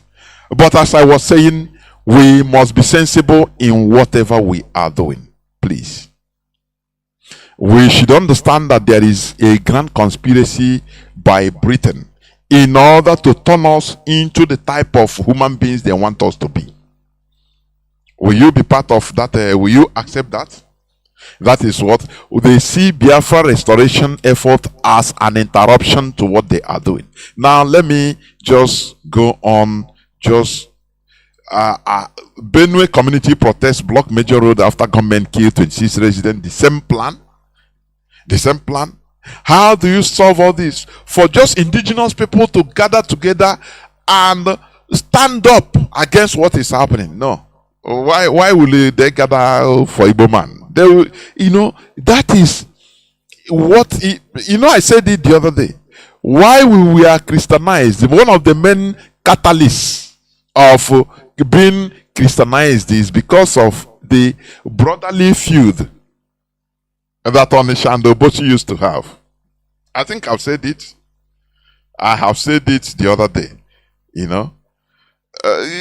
Now Anglican came and profited in the brotherly problems they have. Onisha accepted it without questioning. They say not that they accepted Christianity. No, they accepted the white people. Give them land immediately. They say, hey, we have people that we can use. But now let them come now. We shall use these people will help us to fight them. That is primitivity. When I talk about our people being primitive, you don't understand. You don't understand. You don't understand. If you understand, you will know what I'm saying. You should never side. It doesn't matter the problem you have with your brother. Even it means a killing.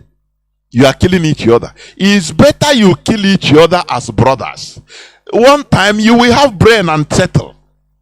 No person will enslave each other. You understand? But foreigners will come. When you side the foreigners to fight against your brother, if you conquer and subdue that your brother with foreigners, the foreigner will turn against you and enslave all of you forever. It's common sense. It's common sense. Therefore, if you are fighting against your brother and foreigner come to side it, you quickly use bread, just like you'll be fighting with your wife inside your house. Somebody will ring bell to come in. You people will do as if, okay, how are you? And be fine, be sweet. After talking with the person will go. You people continue your fighting. It's better. Because if you allow foreigner to enter into your internal problem, two of you are gone. It's complete destruction. That is one thing our people don't understand. Now, do you remember in 2018 Femi Adesina, the then cabinet member in Buhari administration, he said giving land for ranching is better than death. By Femi Adesina. I played it here on this radio Biafra that time. He said it pump and plain. Femi Adesina is a Yoruba person and he's a pastor. Oh, Chineke. Let me read it a bit. This news was, let me flash back to you. July 4th, 2018 news. Giving land for ranching better than death.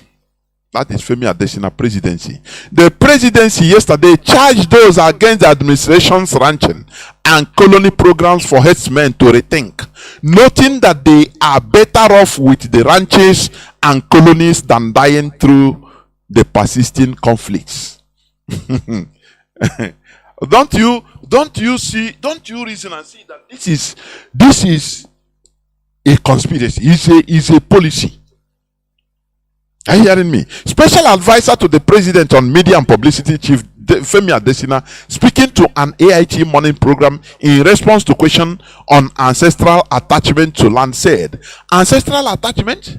You can only have ancestral attachment when you are alive.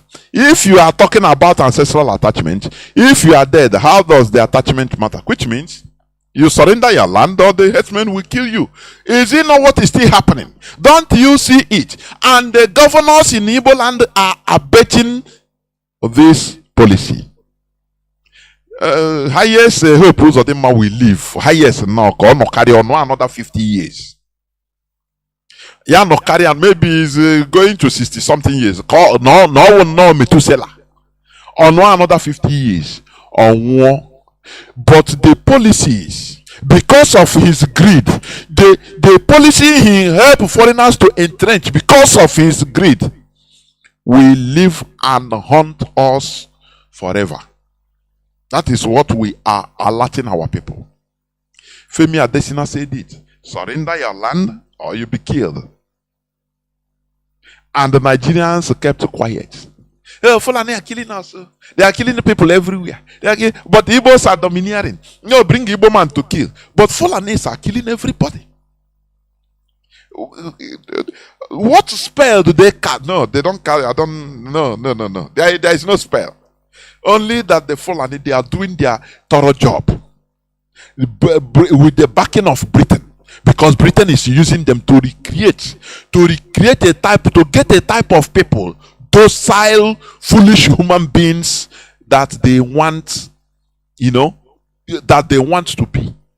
They want the people to be. Are you hearing me? That is what is happening. Now, all this is happening because of also, let me play this. In Jeman's revelation, have you forgotten? Have you forgotten? In Jeman's revelation, have you forgotten it? Let me replay it, that place, before I open the lines, please. This is something, a policy orchestrated, a conspiracy against us all. We are in mortal danger in Nigeria. For your information, listen. Now, where do the doctors come in? The doctors come in the fact that when they capture the food security, which they actually have done now, because most of the seed growers have been killed.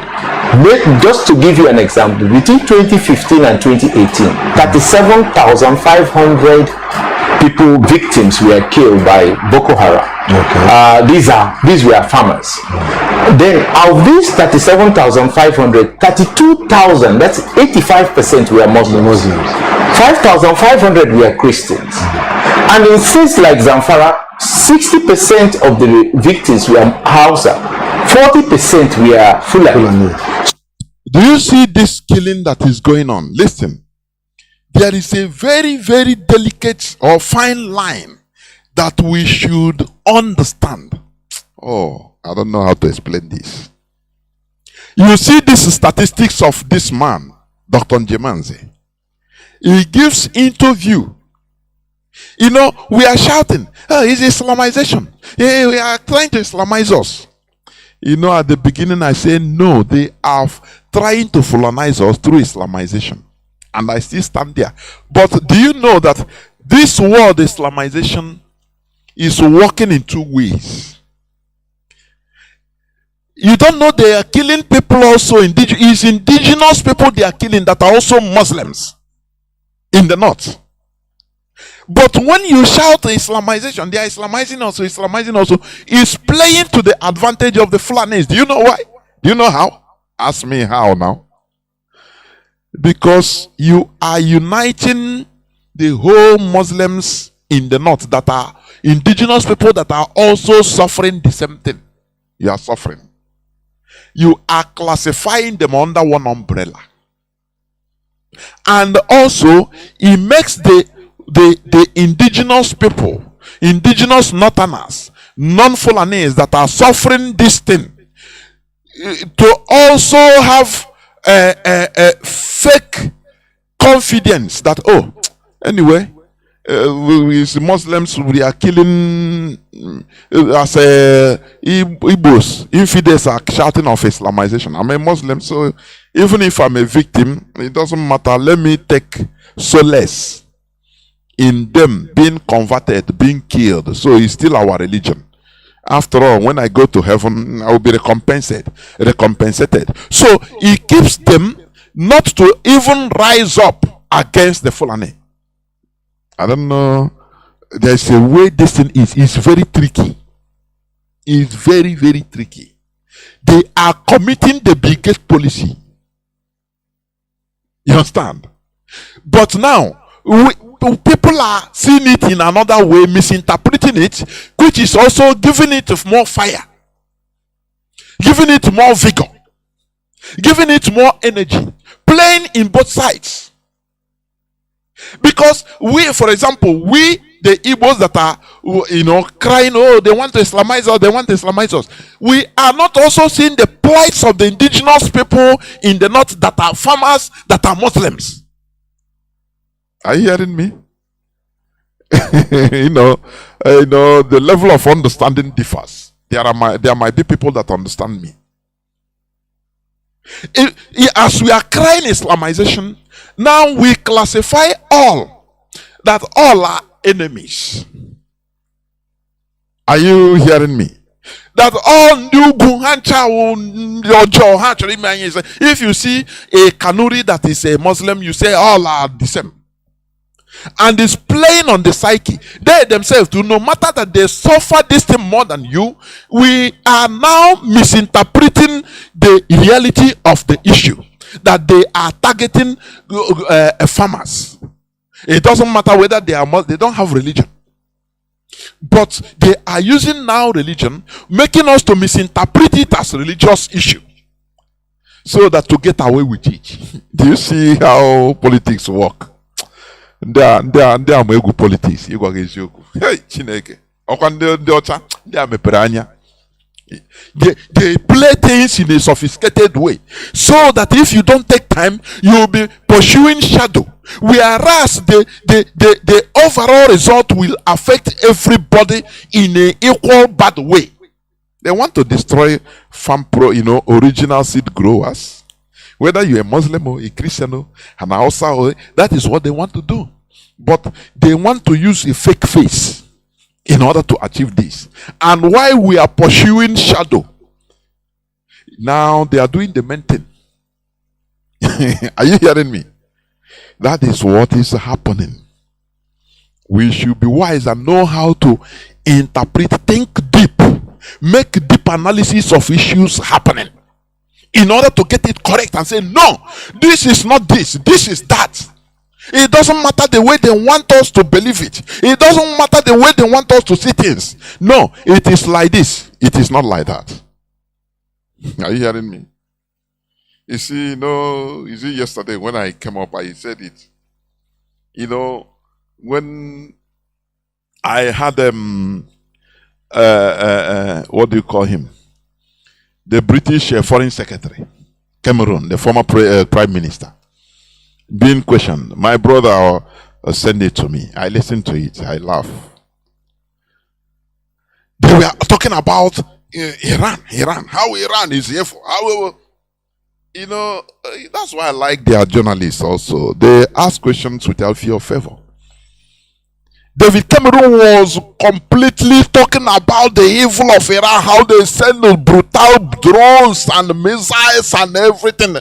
The woman asked him, if Britain was at the British consulate or embassy was attacked anywhere in the world, and somebody killed, the British citizens killed there, what do you think Britain would do? There, Cameroon started stuttering. No, we will go hard. We will react. The woman said, okay, why do you think Iran should not react?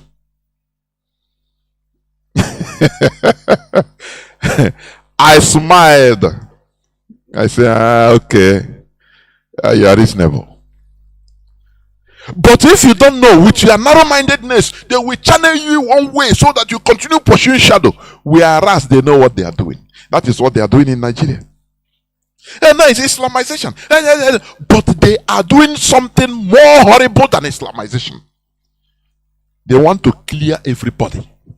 both Islamo, both Christians.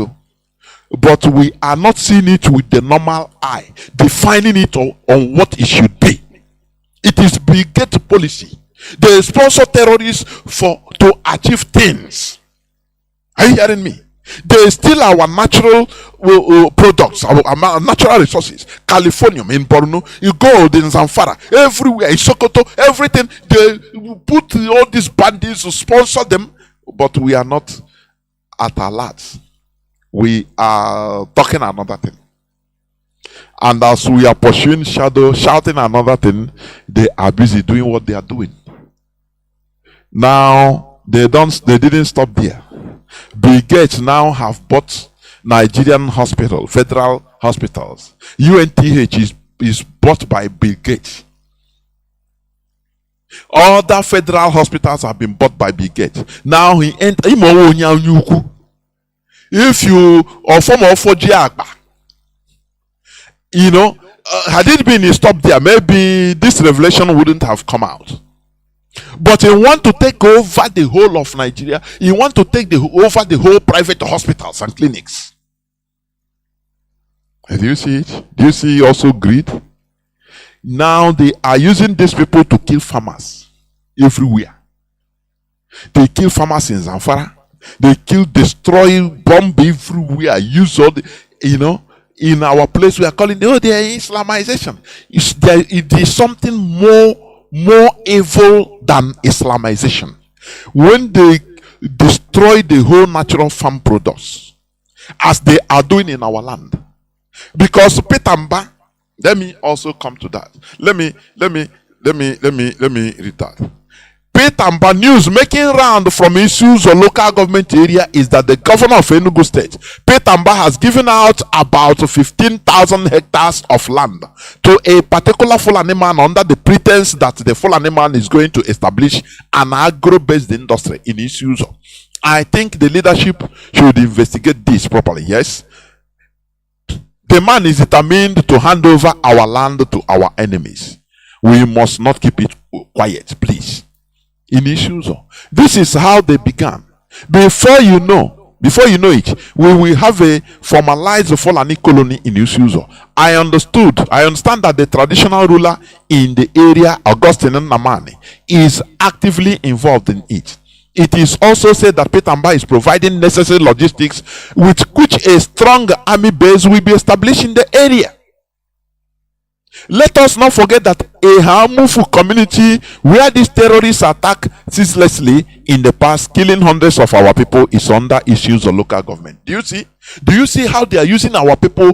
Because they are desperate to be in power. Because they are greedy to be in charge. Like Hopo Sodema. That is why they use them. They are willing tools. An office they will be for 8 years maximum. They go.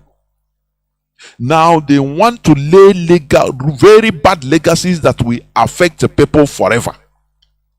What do you call him?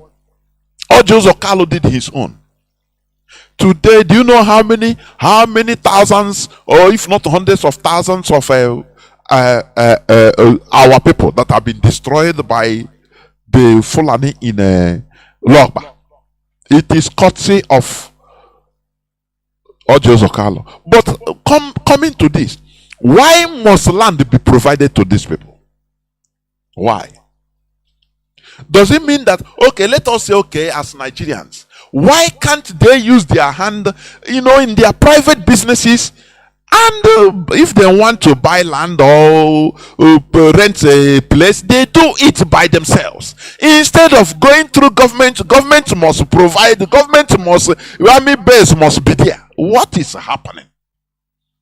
Because Britain wants to create a type of people that they want. Let me finish playing this. So it became clear that this has nothing to do with Islamic terrorism. It has to do with elimination of all the seed growers. Okay. Now they have eliminated the seed growers. Okay. Now they're moving into the second phase of their program. Now, when the farmers go to them, now we now depend exclusively on the GMOs. Okay. So we will not depend on GMOs right now. Exactly. Okay. Because without the GMOs, you cannot really get seeds, unless we are getting seeds from different African countries and some places. Some places in the south, especially southwest, and some parts of southeast, we can still get our own seeds because the Boko Haram have not really infiltrated them. But they are trying to do that. So what is happening now is that they want to move into the next phase. The next phase is whereby they will have total monopoly of the seeds, and then they will tell the farmers, you want us to give you seed? Okay, we can give you seed, but on the premise that you must tell your wife and daughters to go and donate their ovarian eggs. Yes, a conditional gift. No? Conditional gift. Food. That is, if you want food, you have to donate ovarian eggs, the eggs of women. And why do they have to do that? They have to do that because the Western countries need these ovarian eggs for cloning. Nigeria is the only country in the world and in the history of the world which has legalized collection of organs without consent. Does this thing ring a bell in your ear? This man is an informed person. He's not talking for talking sake. He said Nigeria is the only country in the world. Hell, if Mazi Nnamdi Kanu said it one time. If you say you are an intellectual, a Nigerian, any person that comes and starts boasting, I'm an intellectual, and I'm a Nigerian, you hit him in the front. Nigeria is the only country in this world, the planet Earth. He didn't say in Africa, in the world, that legalize the collection of organs without your consent. Does that ring a bell for you or in your ears? The answer is no, because you have been conditioned. Britain wants to turn us is a farmland. Nigeria is a farmland for everything, because Nigeria is not like any other country in this planet Earth. Even Tinubu said it before he came to power, when he was accosted by a journalist. He said, keep quiet. What happened to Buhari? Nigeria is not like any other country in this world, so things are different. It's an experiment, a bad one, an experiment. That is what Nigeria is. So it's a continuous colonial legacy that is ongoing. Are you hearing me? That is why it needs to be destroyed. Some things we define, but wrongly. Islamization. What they have in stock for every Nigerian is more than Islamization. It's more than Islamization. Islamization. This one, they want everybody to be. See that zombie film. If you are alive, America, that is how they want every Nigerian to be. Are you hearing me? So it is worse than what you are even crying about. That is why we need to get out of this mess. Getting out of this mess is just separating from Nigeria, so that we interrupt this British agenda. We just interrupt it. We interrupt it. That is why Britain, they are mad at Mazi Nnamdi Kanu. They want to break him by all means. They don't care. They want to break him by all means. They want to cause confusion, destroy IPOB by every means possible, because they perceive that they see IPOB as a very big threat to their farmland. Do you see, when you cultivate a farm, crops, and there is weed, what do? You go and weed it out. That is what Britain wants to do. They want to weed us out, so that their farm continue growing the way they like it, Nigeria. But we shouldn't allow it. That is why when you see somebody that is trying to fight against IPOB in his actions or inactions, I'm telling you, it pains my heart a lot, because these people, they don't know what is in stock for every one of us. They don't know. They don't know. Their greed doesn't allow them in order to understand anything. But here we are telling you, please support what we are doing. Remove greed, remove hatred of one person or the other. Oh, you hate China Sanwo. Remove China Sanwo is just one. Biafra is more than China Sanwo. Biafra is more than Mazi Nnamdi Kanu. So we have everything at stake. Are you hearing me? Do not allow your hatred for one person or the other to make you to destroy our collectivity. That is primitivity. Are you hearing me? We should be at alert, never to allow this struggle to see rot. That is what I'm saying. This is where I'm going to stop. I'm going to go into a few minutes break, so that when I come back, I will open the lines. Please do not go away. I'll be right back.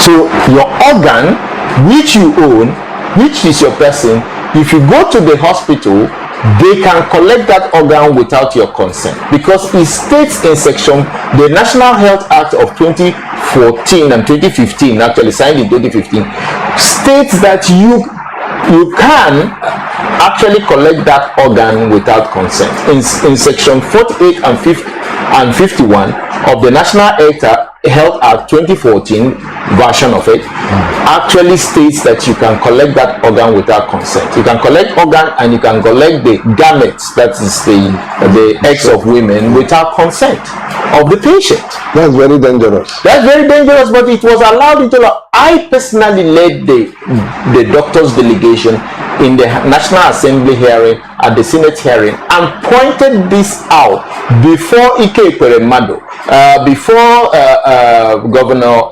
the main proponent of the law, who was Ifeanyi Okowa, Senator Ifeanyi Okowa then. Okay. And then, of course, Ngige was also, Senator Ngige then was also present at that public hearing. I pointed this out, that you cannot do this under any law. But they overruled the public hearing, and Senator Ekweremadu, who was the person who was conducting the public hearing, did not heed to all the calls by all the people present. And what happened? They passed the law with this defect. So all the people who are waiting to harvest organs, harvest eggs, are all in Nigeria. They are setting up their different NGOs. Can you explain why there is a multiplicity of NGOs in the Northeast, where there is a conflict going on? Okay, Doc, I will come back to this.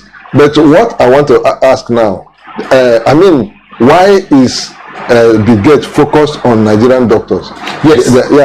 Can you address that? Before, he's focused on Nigerian doctors because he now wants to harvest these eggs, and doctors are the people going to harvest these eggs. These are going to be in hospitals, but Nigerian doctors, he knows.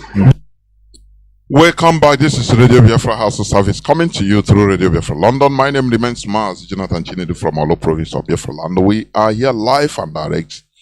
Today is the 17th day of the 4th month, being April 2024.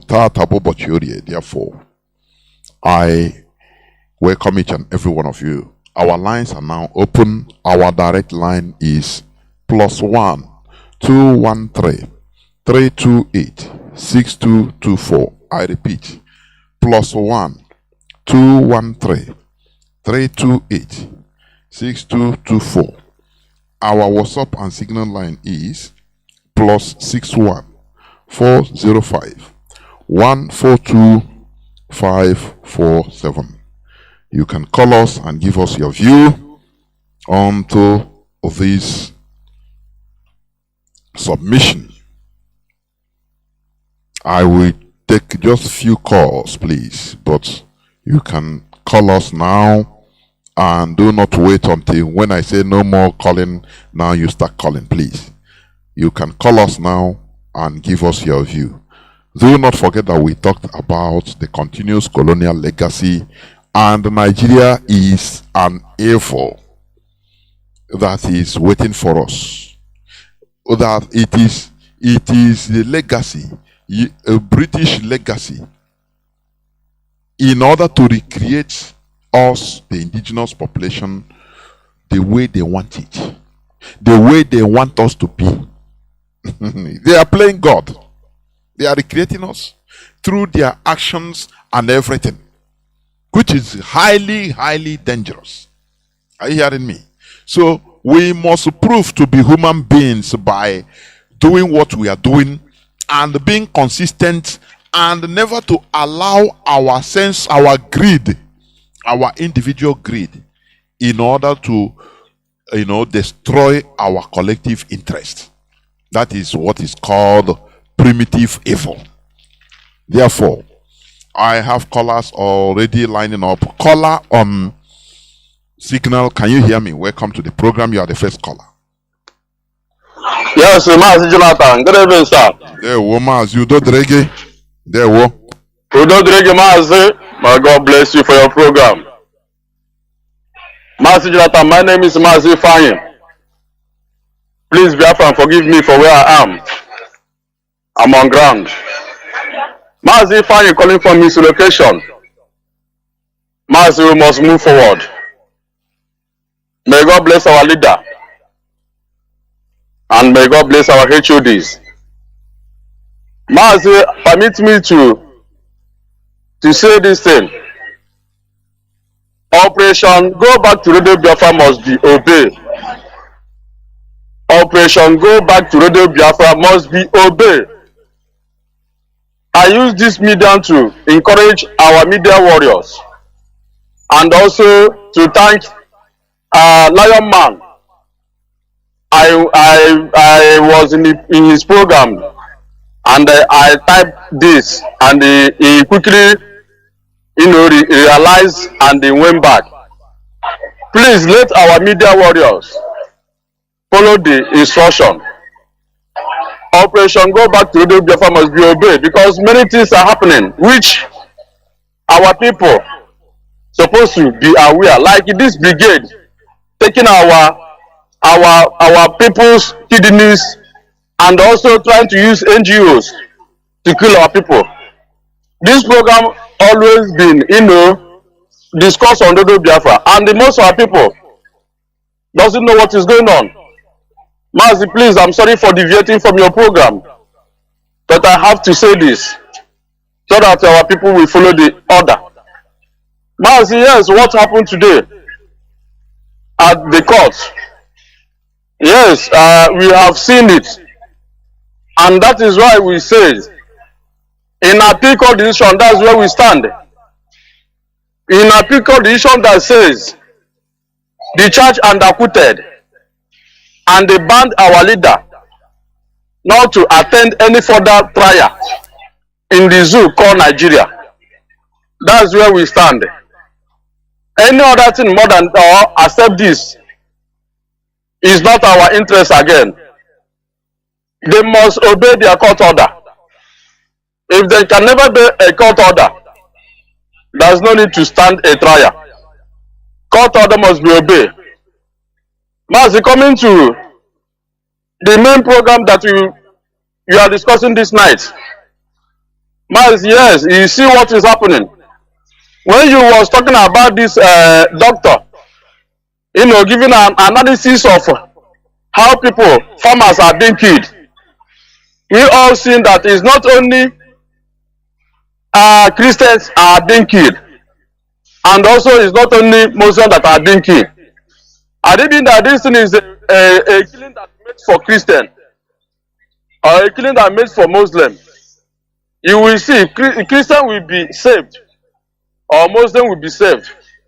To tell you that these white people, these Westerners, they hate Africa to the extent they have went back and programmed themselves and they come up with another agenda, calling it headers farmer clashes or killing of people in the churches. Our people may think that this killing is just maybe Muslim killing a Christian or Christian killing a Muslim, but it's beyond that. And beyond that, in the inner looking, is beyond that. Westerners want to use this opportunity to wipe out Africans, and also to put their order in order to control, because they have seen that religion which they introduced in Africa have been now questioning. Mazi, let me share this testimony. Last week I was traveling to my village. I will not call the place. Mazi, as I was inside the vehicle, and these religious bigotries, now they start preaching. Mazi, I challenged them. I was challenging that person in that motor, and also giving that person fat and figure. Mazi, do you know what happened? All the people in that vehicle now turn and they say, yes, I know that you are a pagan. You are pagan, you are antichrist. I say, yes, I know that. When I start asking questions about how the religion comes to our land, how our people accept religion, you people must tag us antichrist. But this our time have opened eyes. And I'm a student of Radio Biafra. That's what I was telling them, the motto, that I can never shine to stand you people anywhere that I saw you people. Try to confuse our people, try to give our people, fake promises, try to give our people, telling our people that manna will fall from heaven, without telling our people where our problem lies, that our problem lies on government. Because after God is government, that I can never be in that in that organization. See you people try to confuse our people. Mazi, you see people on that vehicle start, talking that I didn't know that the Antichrist have been surfaced. I say, yes, you people can call me Antichrist. I'm not Antichrist, but I'm trying to tell you people that we are brainwashed by these Westerners. Mazi, even 2 days ago, someone also, he said that he come and preach to where our youth today. Mazi, I still enter the same place again. Start asking the man, why are you deceiving our youth? Can't you tell our youth the truth? Do you know what the pastor told me? He said that I'm idiot.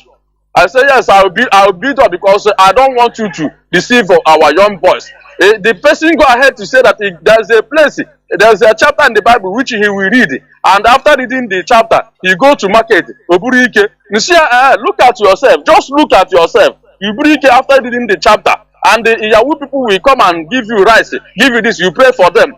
Mas, if you see what happened, that pastor just say I'm idiot. He just abused me. Say you are idiot. I say look at you. You call yourself pastor, and you know that I'm on the right side. You are not calling me idiot. The man just went away. He didn't come back there. Mas, you must show by example. You see these people. You see what these people did to our forefathers by trying to confuse them. Mas, I have taken it upon myself that anywhere that I travel, anywhere that I go, see any one of them preaching on the vehicle or any around me, I must counter them. I must tell them the truth that we are deceived by these Western people, and this time around we have come to counter their lies, and that's what happened. Mas, may God bless you. We must continue no matter what happens. Our freedom must come. IPOB is not family business. That is where we stand, and our leader must be released by the pronunciation of appeal court. That's where we stand. Mas, may God bless you. Good night from here. Thank you, Mas.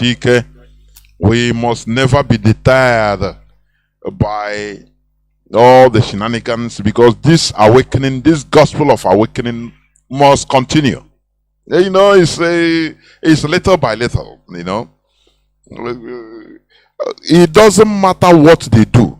We must continue opening people's eyes, making them to understand that the time has come for reality, that we should face reality. Caller on direct line, can you hear me? Welcome to the program, Mazi. Yeah, Mazi Jonathan, good evening, sir. There were. Yeah. Oh, Mazi Amechi from North America now. Mazi, thank you so much for another mind-blowing program. First of all hail Biafra. Almost hail Biafra. Yes, ESN is our last hope. ESN is all we have. And Mazi Nnamdi Kanu, whether they like it or not, must be freed. On discharge and acquitted, we stand. We are not going to budge from there. Despite all the shenanigans they are doing, we stand on discharge and acquitted. Mazi Nnamdi Kanu said before that he will defeat them in their own court. And it has happened. He has defeated them, and out of shame, they are looking for how to manipulate it and upturn the law. So that is it. Mazi, your program this evening, all the was so scary. For me, the way I see you, you have an ego eye. You have an ego eye. Let me describe this scenario. Bill Gates is the ego, targeting to eat all the chickens, and I think the Africans in general. Bill Gates is a threat to humankind. He's a threat to mankind. This why I say that you have ego eye, you are seeing everything holistically, because sometimes we don't even know where our problem is coming from. I see fulanization, I see herdsmen, I see Boko Haram, whereas somebody is somewhere manipulating all these things. That is the gate. This man wants to wipe out our generation and install robots. And one of them, the kind of evil heart, that man doesn't have conscience. In so many programs, they've mentioned him, and there wasn't any conscience at all. Mazi, let me just go straight to the point. Ima, when I listen to your program, I'm so scared. I called my mom yesterday, and I don't want to mention the location or where, but just hear this thing. I called my mom yesterday. We were having conversation. An old woman, close to 80. You know that one Fulani bu Funari. Do you know that my mom went to our local market in the village? She told me that now Gareba and Erabo, you cannot see a single seller. Everywhere is empty. No, I received the same thing, the same report from my brother today. What I'm telling you, gospel truth. Tata. Or same na Nigeria go Ghana here and Nazi ahụ. I'm telling you.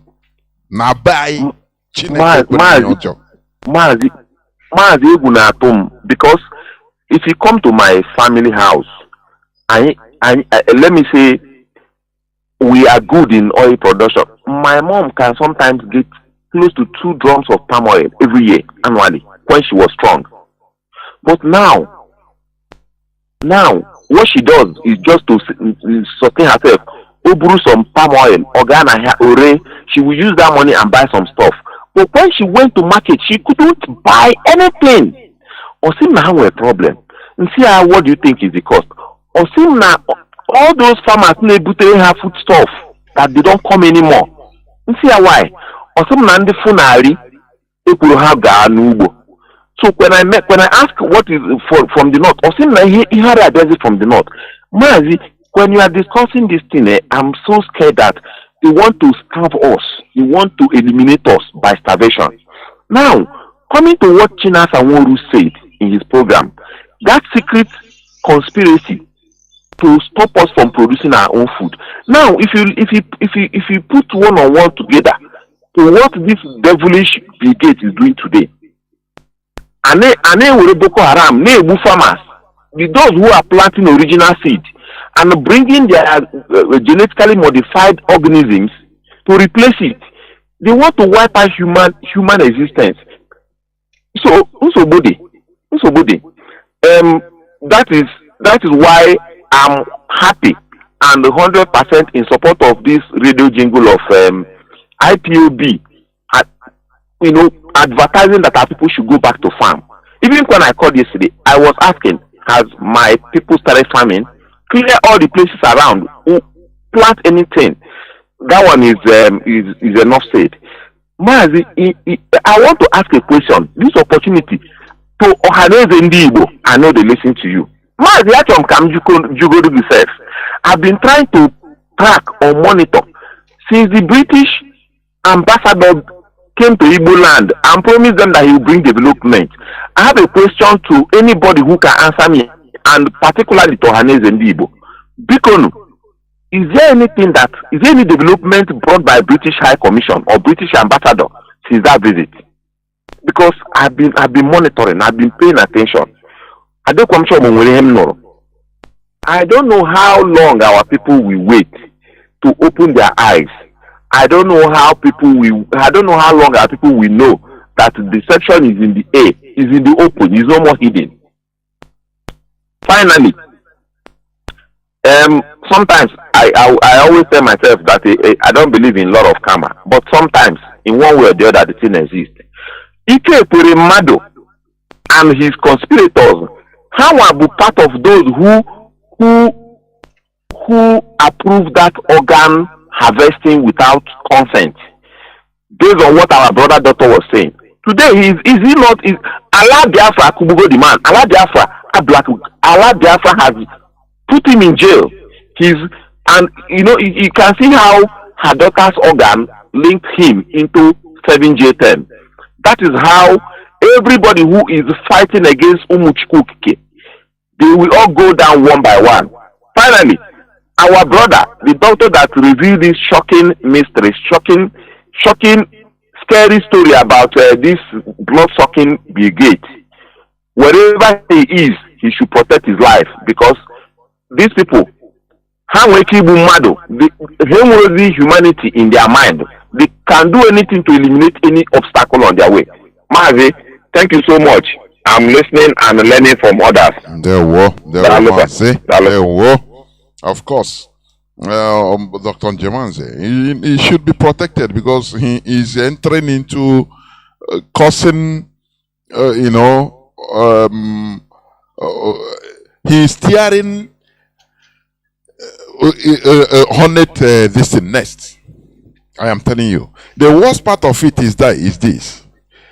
He is calling on Nigerian government.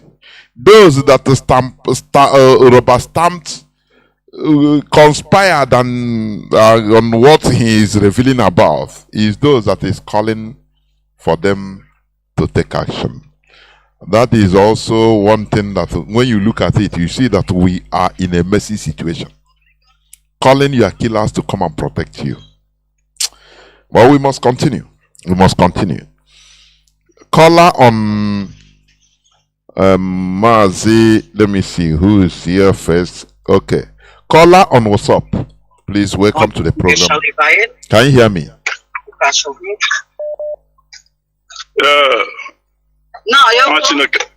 There we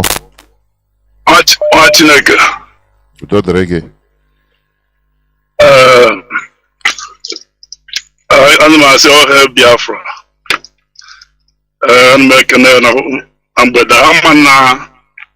My line is very clear. I can swear not. Yes, all the clear. The manageable. Daniru, yes. Okay. Mazi, I say big on kai to neuche. No ku this our brother Jamanze, because more I took exception.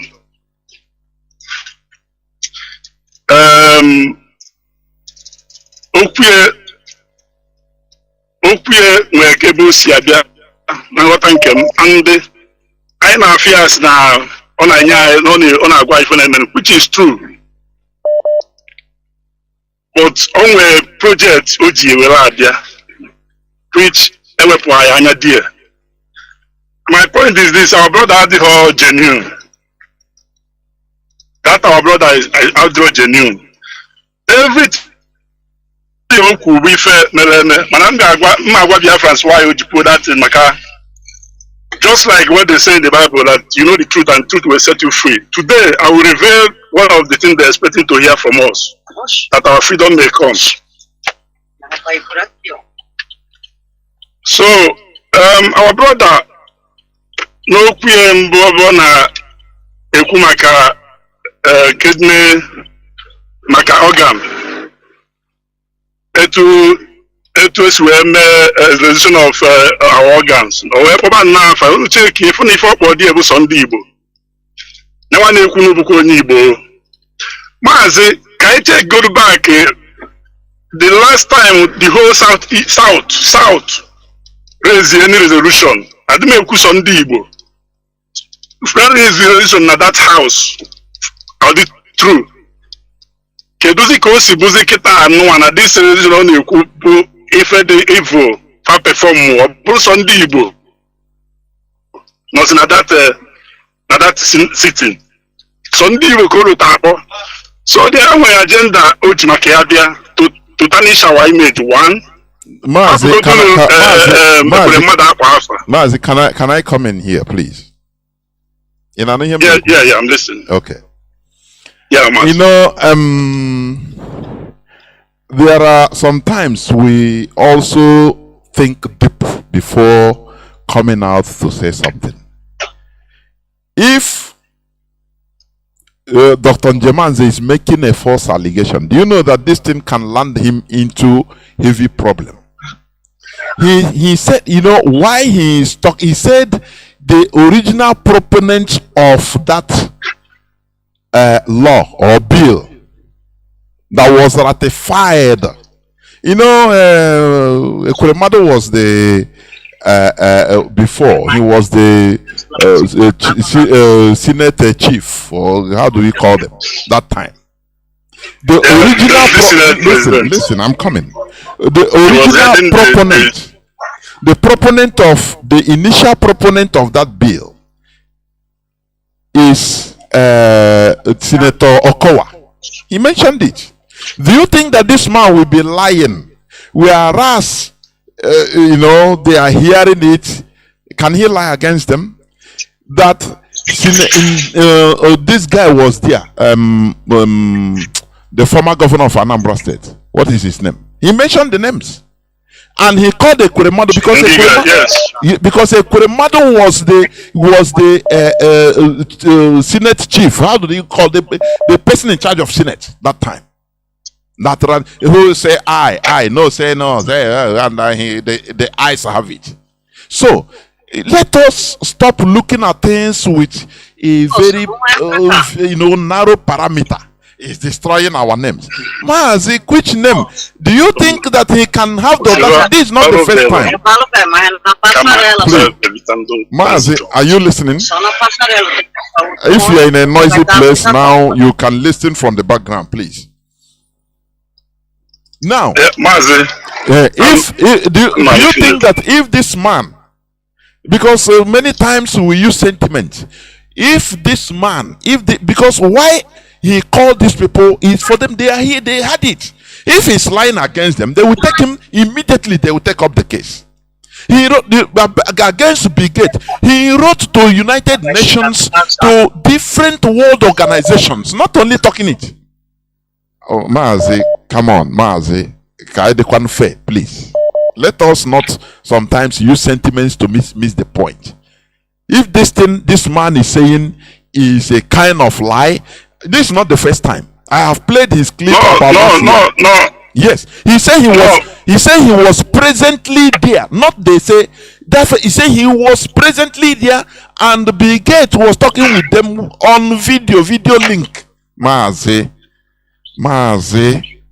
Oh, Chineke. Mazi, let us I think, you know, let us not think that I now millions of dummies maybe because of what you just think something, you come out and with a sentiment. It is not like that.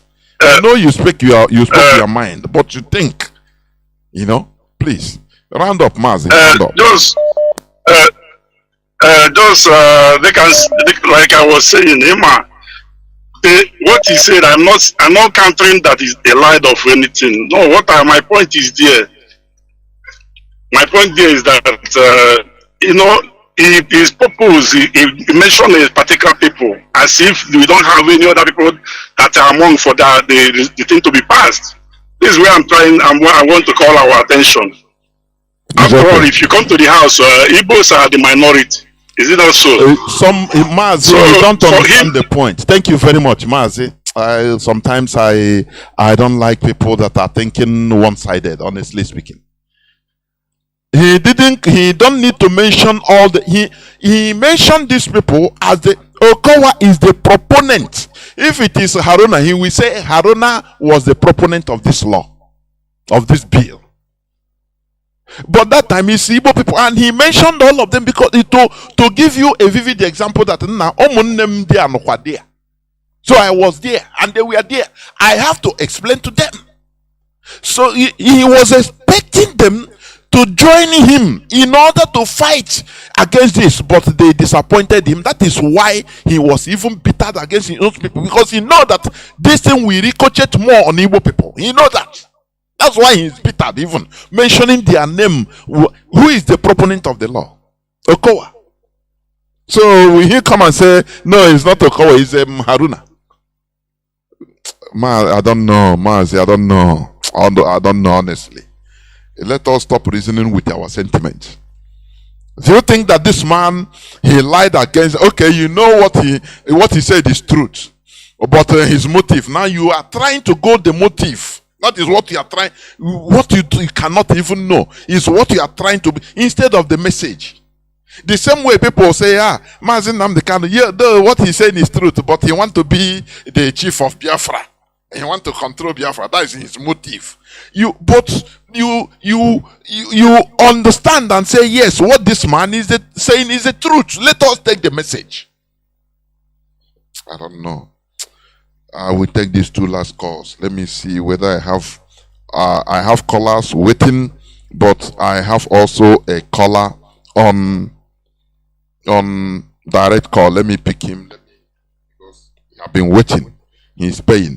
Caller on direct line. Please go on and make it brief, please. Thank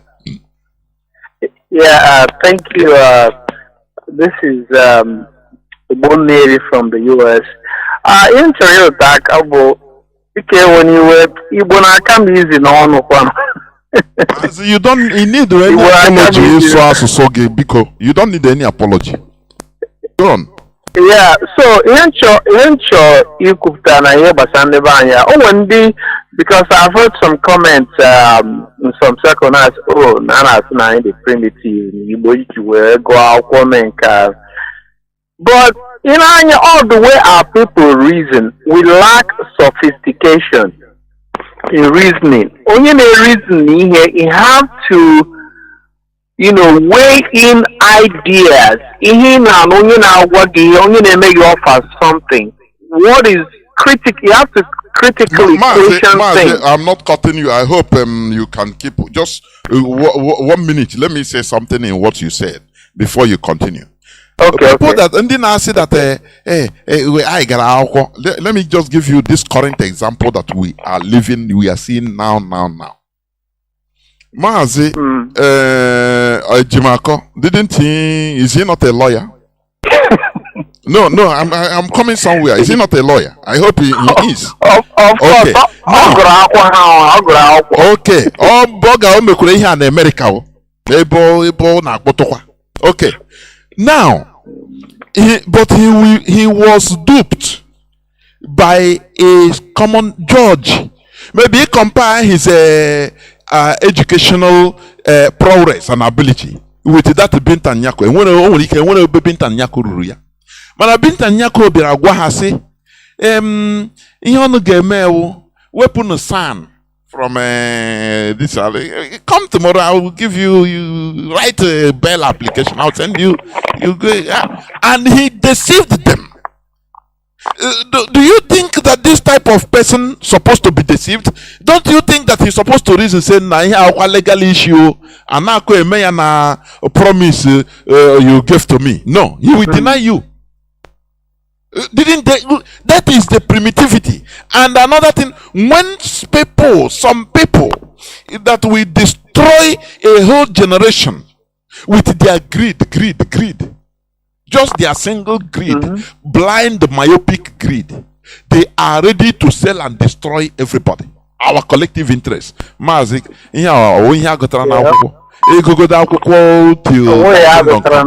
are you not primitive? Mazi, go on, please.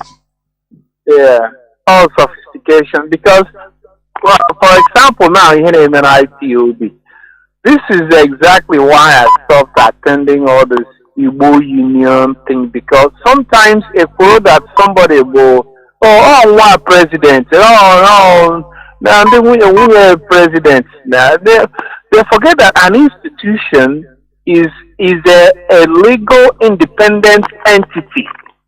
IPOB is a legal independent entity. We don't depend on anybody. IPOB is above everybody. IPOB has property in Mazi Nnamdi Kanu or his siblings. And that is where principle comes in. There's a principle that guides us. You know, how Nnamdi Kanu's siblings, whatever they like or don't like. And we have to be disciplined. Discipline, now in our leadership. If leadership says this, we will follow. If you don't like what leadership says, then exit the institution. Because I was, arguing with a lot of so-called autopilots in Ebano. Our leader say you should go and listen. Our leader say anyhow you get Biafrans. Whatever our leader say, I have my own brain. I can weigh things. I can reason. I can critically think. I didn't come to listen to Mazi Jonathan Chinedu because he said. I was weighing what he was saying. I was weighing with my former experiences. Ntulenka. Okay. I'm going maka undi melody na mbombo. Is it the same thing? Do you want to quite different too? And he has proven all of us right that he's different. That's why we're following him. All potentially say, and you jump into the fire because no Biafra and Yehwe. Because we are following a certain principle. We are critically thinking. And that's what makes us sophisticated people and not primitive people. And you also so in that aspect, I'm saying that I'm glad that DOS has taken the proper step. Since the siblings of iniquity have soiled their hands with criminality, we have to dissociate ourselves completely from them, and our leader has to understand that. Mazi Nnamdi Kanu, we have a lot of questions for him. We're grateful that he sacrificed his parents. Unfortunately, he has more to sacrifice, which is his siblings. Because we all, Biafra is greater than any single or any group of people. I'm sorry, we have to nothing can derail this movement because Okwofo Barahana Agba, Kandi Ahebu Nemene na Agba, Ndị Eburu na Aba na Onitsha, Ikwocha, Agakenka ya go ahapụ ibe ya. All the same blood ka anyị ncha na Agba, ndị agateghị ha aka wezila azụ. Ọ bụ na ndị akwafubere ọbara mmadụ asị, okay, ka check go, but there's no two ways about it. So we all ego, I presume, not ego IPO because you made this legal case. I presume that no when anybody in our fund without IPOB funds should desist. We don't want to be associated with what they're doing. We're focusing on our leader and our leader alone, and whatever the leadership says goes. In terms of court case, in terms of is the leadership.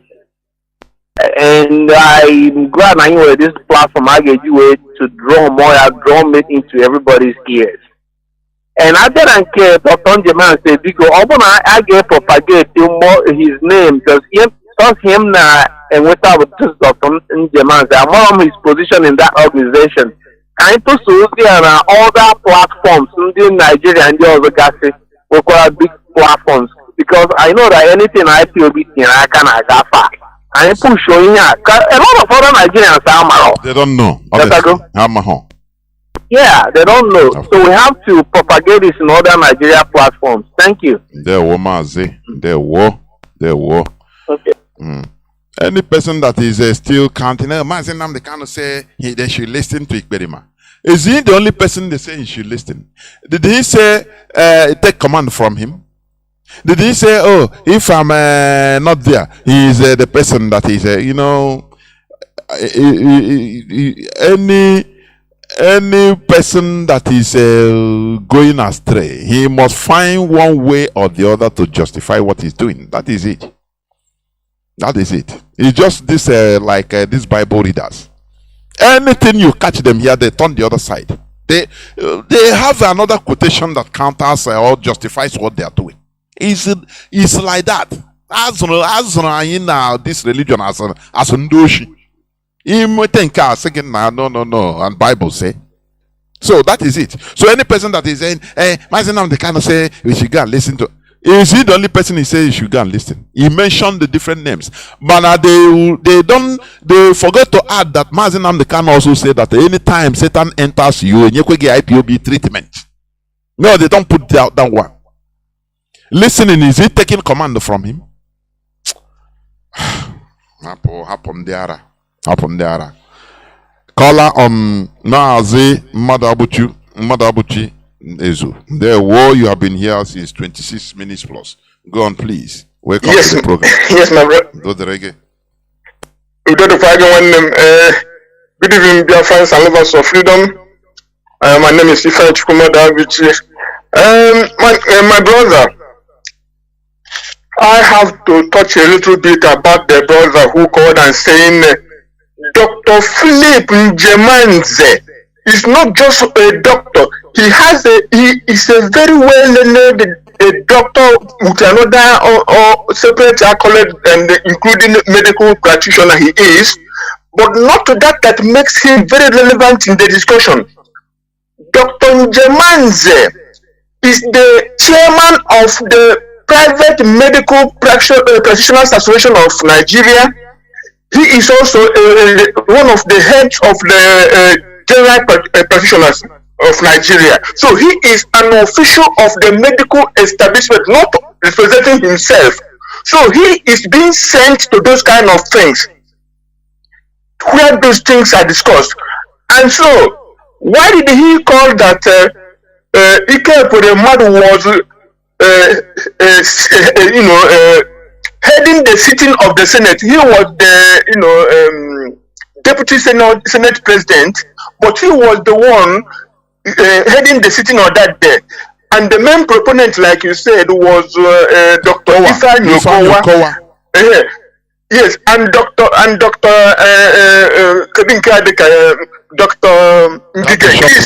Ngige was there. Yeah, he was there too. And he was naming them because they are people who are medical practitioners who we know the implication of what is being discussed. And these are our people who will cover our interest. We cannot be in the Senate, we cannot be in the medical council who are discussing those things.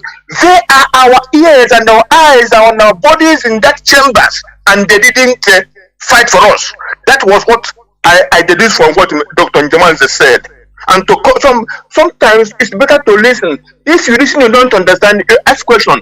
If you ask question, you don't understand, you research. You go to social media. The comments of Dr. Njemanze the first time and now is all in the social media. You can Google it, you can YouTube it until you get the course of what he was saying. Do you think that this man will just be talking and accusing someone, calling direct person, and what he's saying is not true, and they will just leave him? No, he was saying where it happened and how it happened. Of course. Go on. Anyway, thank you, my brother. I always have tried to keep away from our leaders, legal councils, and let them do their own thing. But there's something I'm wondering about. Why have these present representatives, legal representatives of our leader, why have they lowered the bar so much? Put him in Kuje, give him house arrest, give him bail. Why are they no more talking about this our leader have been discharged and acquitted. That now our people, Biafrans and lovers of freedom, will know why our erudite Professor Zeko Mesan was removed and our erudite Sub-Barrister Ifeanyi Ejiofor KC was removed. Because they know they have fought the fight with this woman, and they know the right of our leader, and they know the law. So she wants them to be removed, and these people who will be saying put him in Kuje prison. Is he Kuje prison his freedom, or give him house arrest? They lock him up in Abuja where he cannot receive anybody. Is that freedom? Oh, what is it? What is this kind of prayer that they are giving in the court? And even at that, they are not getting it. So why can't they conform when the woman is threatening to suspend the trial ad infinitum? Let her do it. Then IPOB, like you said, we will fight for the the restoration of Biafra, because some headers of where is the header of Ambazonia struggle for independence? He has been sentenced to life. Does it stop Ambazonia struggle? Yes. Does it stop Mazi, you remind me something here. Do you know? I hosted Cho Ayaba here on Radio Biafra some time ago. I think early last year or last 2 years. Yes. You know what? He told me something privately. Before we start and after, I used to engage in conversation to know something, to know more.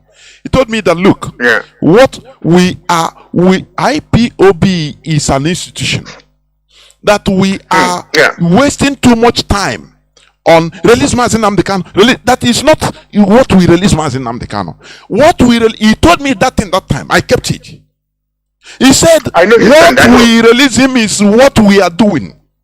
That if Nigerian government kindly understand that these people are unstoppable, even without Mazi Nnamdi Kanu, now you see that even they will start negotiating with him. How do you stop this? Exactly. How do you stop them? How do you cool down the tempo? But if we are going, they know, Nigerian government, we know that without him we are going nowhere. So they will hold him. Yes. You understand? Yes. Mazi, go on, please.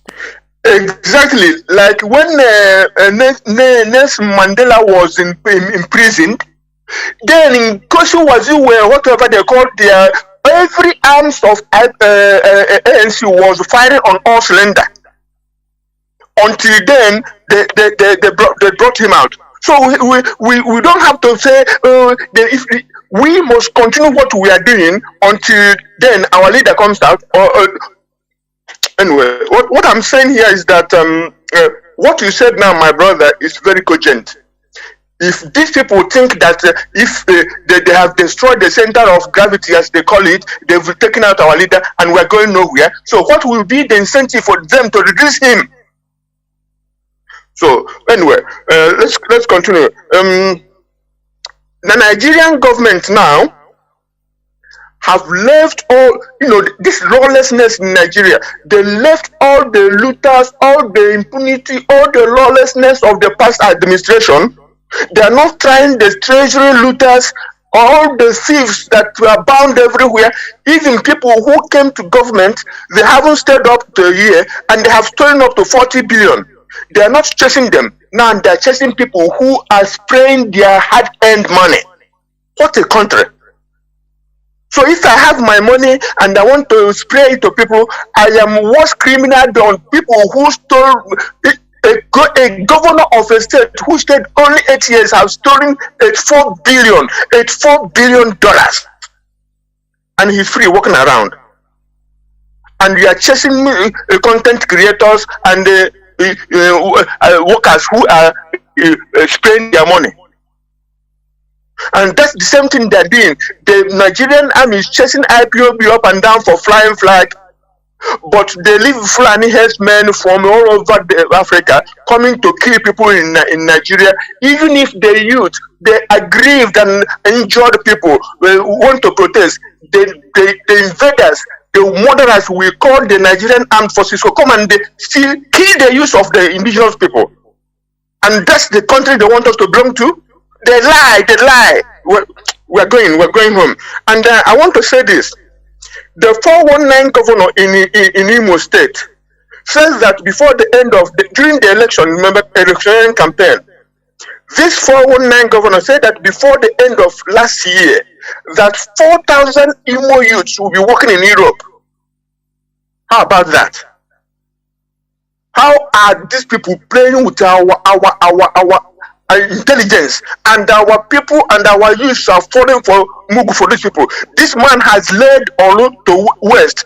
This man has led Izombe west. This man has led Osumo west, Osikwa west, Imo State to west, with false promises and false qualification, because this man never qualified to be a governor. And people are hobnobbing against around him and giving him Holy Communion, calling him Christian of some sort. Mad people everywhere. Anyway, what I want to say is that our people, please, pretty please, every Biafran listening to us and who will hear our broadcast, this broadcast tomorrow or whatever, support IPOB, join IPOB, support IPOB. Support the Directorate of State. These are the administrators of IPOB, and you see that our leader is very smart. He knows that what happened to him may come. That's why he said what the DOS says goes, because he knows that they are capable of administering the movement, even if he's not around. And why you are supporting the DOS, support the Eastern Security Network for the restoration of our and security of our beloved motherland, Biafra. My brother, I have to leave it here. God bless Biafra. Thank you. Good night. There were, Mazi. There were. Thank you very much. We must continue. I have a caller. You'll be the last caller. Holding on 22 minutes now. Mazi Chiku, you are the last caller. Mazi, please go on. Mazi Chiku, welcome to the program. Please go on. Make it as brief as you could. There were.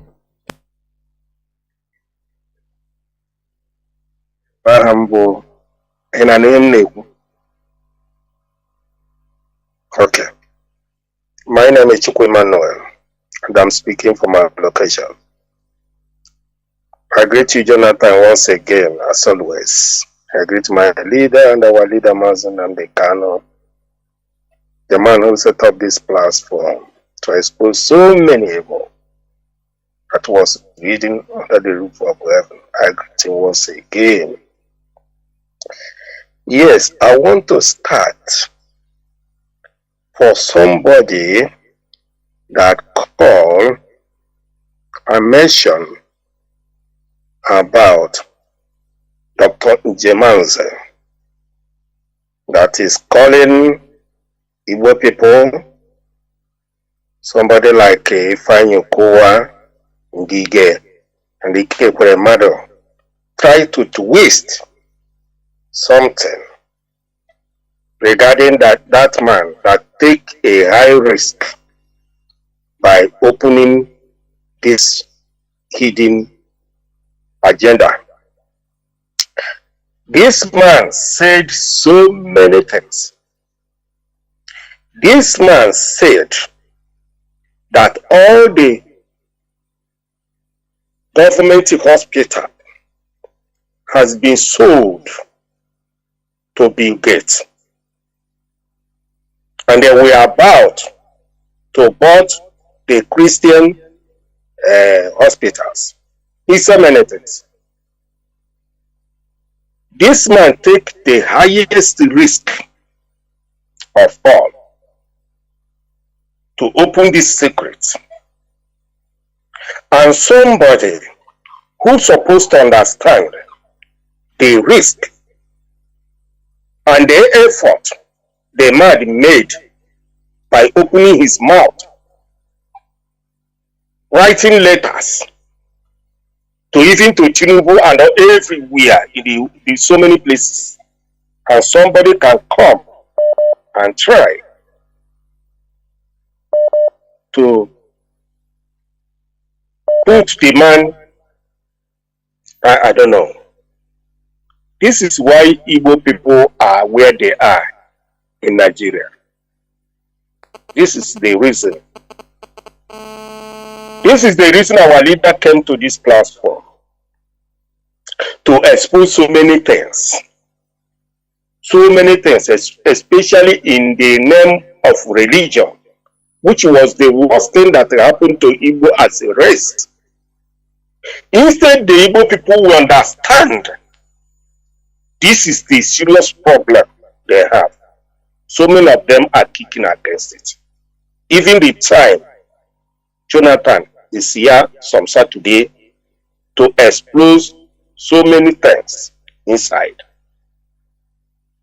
Sometimes when I'm thinking about Igbo people, I get tired.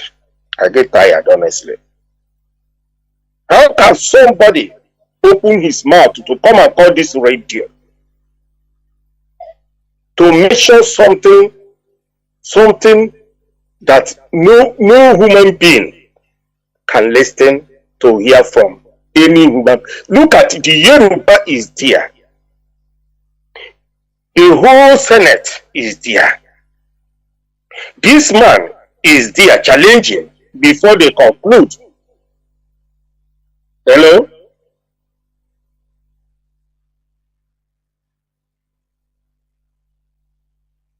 So, how can this man who stands say he is inside, he discussed and debate, and finally he came out and tried to work towards this evil that is coming to Nigeria? That the whole government hospital has been sold. Who collected the money? What are you going to do with the money? Nigeria, backward country. There was some time ago, there was a news that 7,200 pennies of human being killed in Nigeria was sold, shipped to China. And that information came up. Those people are human beings like you. And they are from Nigeria. And nobody follow it up.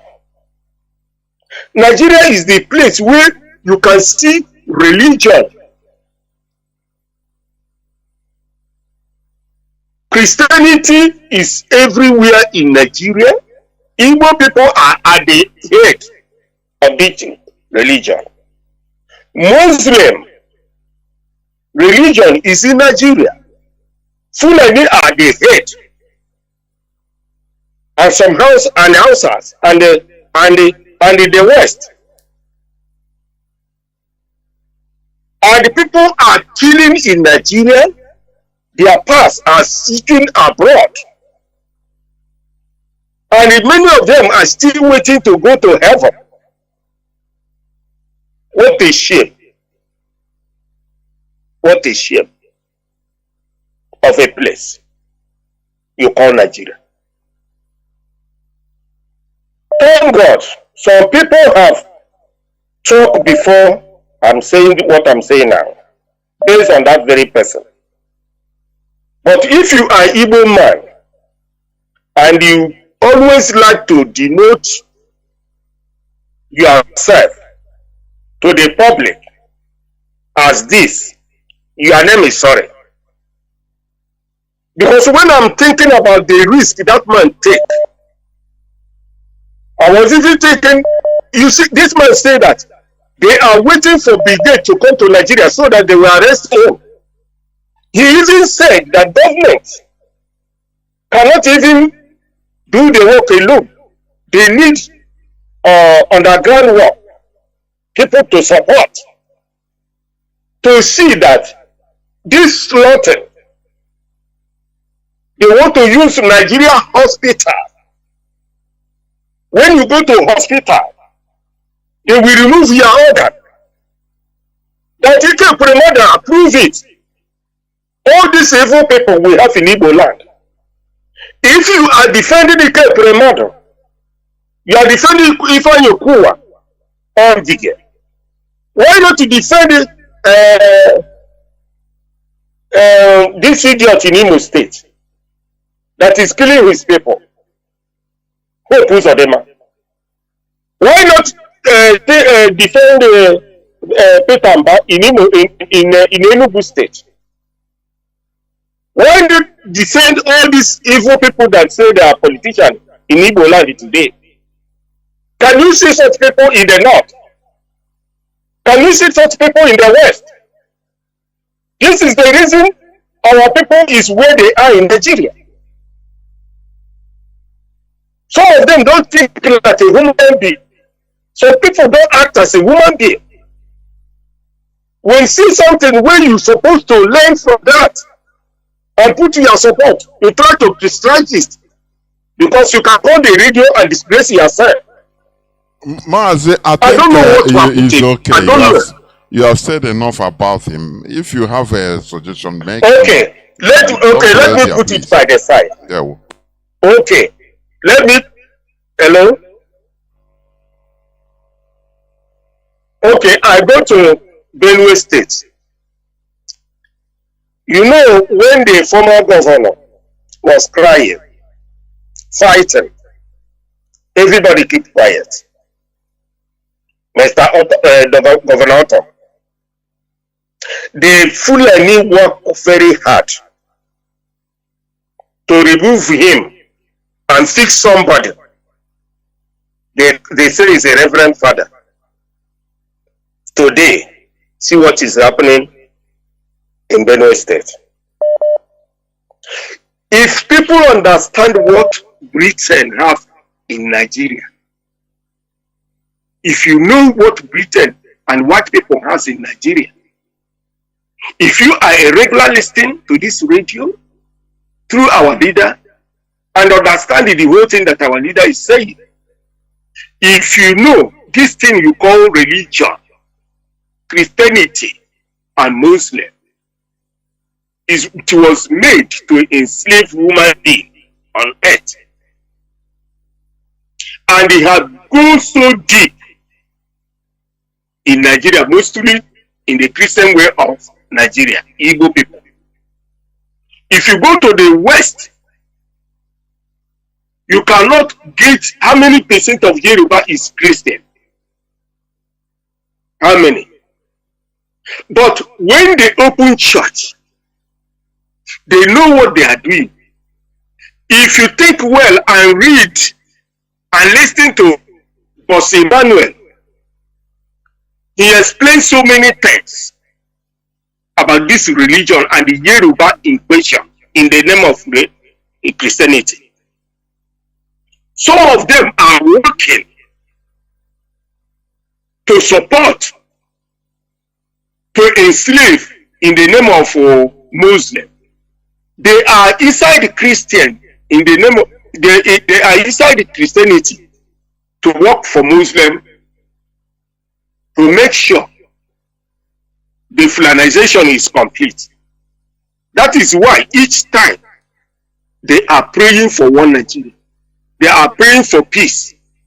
They are praying for one Nigeria 24 hours because they are working for enslavement to make sure Nigeria remain Muslim country. But they are inside Christian.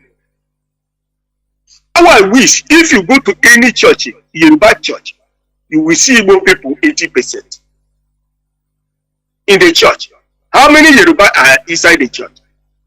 But they are Igbo people who supposed to listen to Radio Biafra and turn back. They are the most foolish people supporting, paying their tithe, going to heaven. Why? This resolution from IPOB, we are suffering for support to support this movement so that we will get out from this bondage that Britain and the white people created, call it in Nigeria. It is a pity that up till now we are still running around. Okay, look at what will happen. I think today is our leader case, according to Ijimako. What happened? These people you call DSS, they are the major problem. If they are the worst thing that happened to Nigeria, working for Britain, they are the people who are working hard to make sure Nigeria remain in bondage. How many Fulani kidnappers has DSS arrested that is in a prison in Nigeria? How many? But Fulani herdsmen are kidnapping people every day. Kidnapping Los boss every day. The people are paying their money through transfer from one bank to another bank. Where is DSS? All those equipment they have, why are they not using it to trace out where the money that the terrorists are collecting from Nigeria is going? These people are working together with the DSS and their group in Nigeria. How many Fulanis that is collecting millions from the kidnappers that these evil people you call DSS in Nigeria has arrested? But every day our leader is going to court, they will collect 500 million. Who is paying this money? Who is collecting this money? Who is paying it?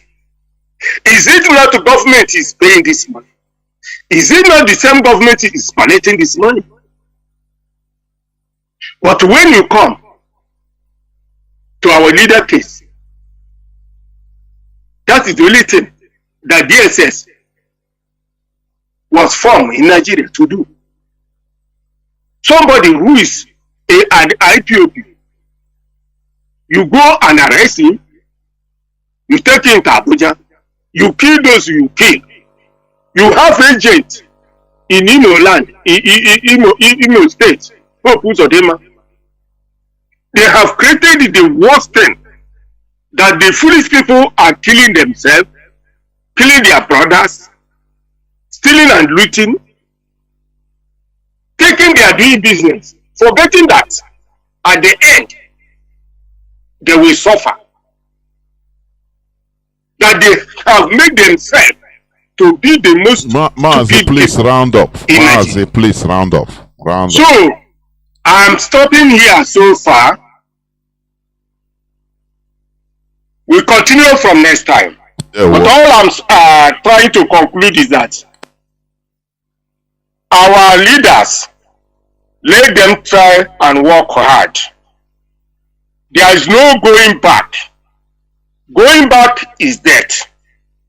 We only move forward until we get to our destination. Thank you and God bless you.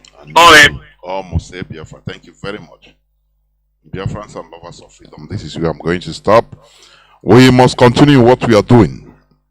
All of us have equal stake in this struggle, and that is it. Cure ED. So, if we fell, IPOB fell, we fell together. It is all of us that fell. If we succeed, it is all of us that succeed. So there is no two ways about it. We must continue in this struggle. And let us understand that what is facing us in Nigeria is more grievous, more dangerous than what we think, than what we cry about or what we cry for. Are you hearing me? So, we must continue in this struggle. That is the solution. We have no back to go. Therefore, Mazi Nnamdi Kanu remains the leader of the indigenous people of Biafra, of which his brothers are trying everything in order to make sure to scatter things. But we know everything they are planning or they are doing. And the Nigerian government, the IPOB is indestructible. That's it. So, this is where I rest my case. Thank you for listening. Biafra remains our religion, Biafra remains our ideology, our identity. Thank you for listening. From me, Mazi Jonathan Chinedu, from here, it is simply good evening.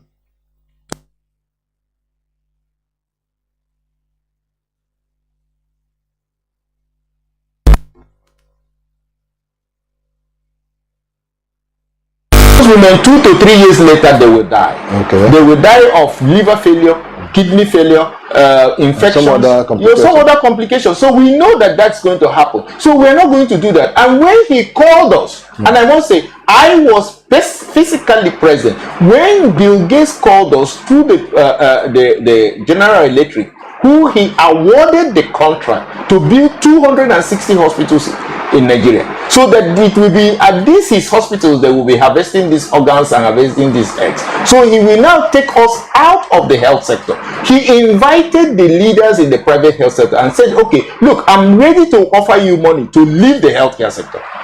We told him before the executives of GE that he is mad and insane to demand such a thing. To leave medical practice. That we should leave medical practice, and then he will pay us, no matter the amount of dollars we ask for. So we said, you are mad. We are not going to do that, and to hell with you. Is that really? We told him off before the executives of, I was personally present. He will pay us, no matter the amount of dollars we ask for. So we said, you are mad. We are not going to do that, and to hell with you. Is that really? We told him off before the executives of, I was personally present. That, and to hell with you. Is that really? We told him off before the executives of, I was personally present.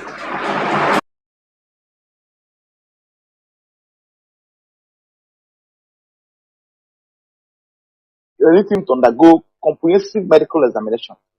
So, and also they recommended some drugs and everything, which I will not be able to mention at this point. So, those far-reaching medical investigations to be conducted didn't take place immediately, because you know one thing about we and the SSS, when recommendations is made, you write them, notify them. It takes weeks before they will start doing those tasks, complying. So, or probably calling them out before they will start complying.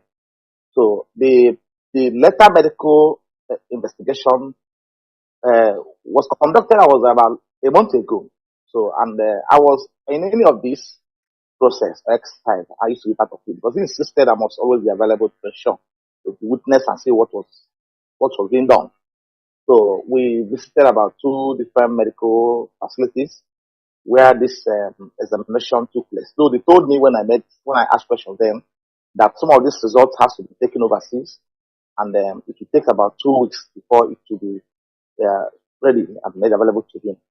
However, when I raised when it became obvious to me that this is not coming out as we expected, or as I was told, so I issued a statement. That was I issued last week. So, and part of the concerns I raised in that statement was the delay in making these findings available to Mazi Nnamdi, so I can also undergo the recommendations contained therein. So probably for 8 hours after raising that concerns, I got a call from his doctors that the medical report is available. So, and that communication has also been filed before the SSS. So anyone from now will be meeting with him to discuss the findings and other solutions available. And probably after that meeting, I also make available, also inform the world and also Muchinek the extent of what we have done and what is being discussed, or what solutions are agreed upon. So as far as the medical issue is concerned, so this is where we are now as regards to his medical condition. Hopefully I'll see him any moment from this time. So I will not be able to mention date and time. But as soon as I finish meeting with him, I'll make it available to the world about the outcome of that meeting. Thank you so much, and God bless you. Thank you very much, Barrister. Thank you for that clarification, which means his medical health condition is improving. It's not maybe deteriorating as it was before, I think that is what I will get from there. But he still needs more attention medically. I don't know if I'm right.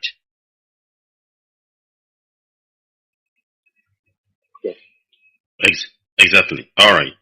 Okay. Let's take another question. Barrister. Barrister, I hope you can hear me. I'm hearing you very loud and clear. All right. All right.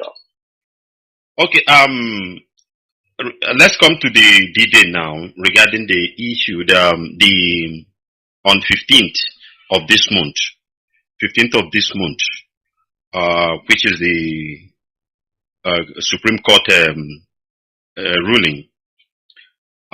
We know that you have passed through tough time, and a lot of things has happened in defending our leader, Mazi Nnamdi Kanu, and the IPOB. This is your right as a legal practitioner in Nigeria, but we understand what is behind it.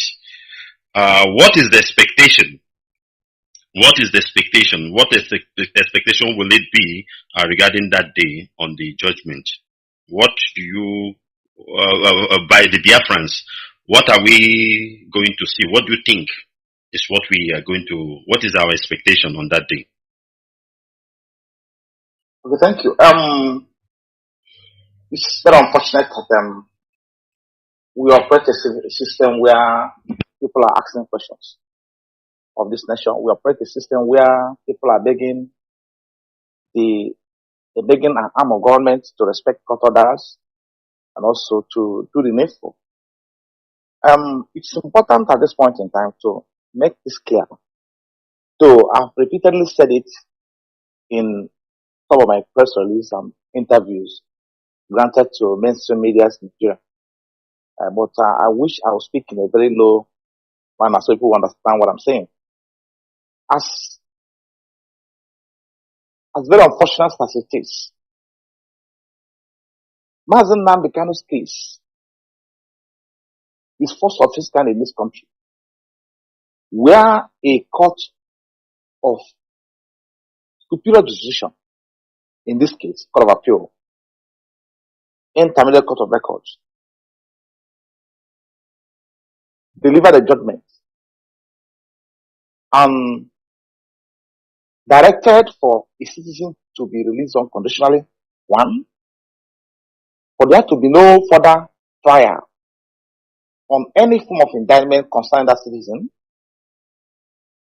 for there to be no further detention concerning that citizen. Then the government went on appeal.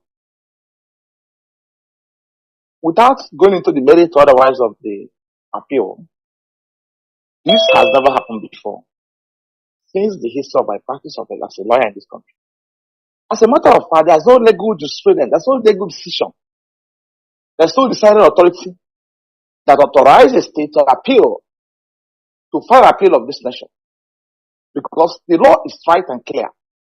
When a citizen who is being prosecuted or who is being, prosecuted on a criminal matter is discharged in the circumstance in which Mazi Nnamdi Kanu was discharged, amounting to acquittal, the person will naturally,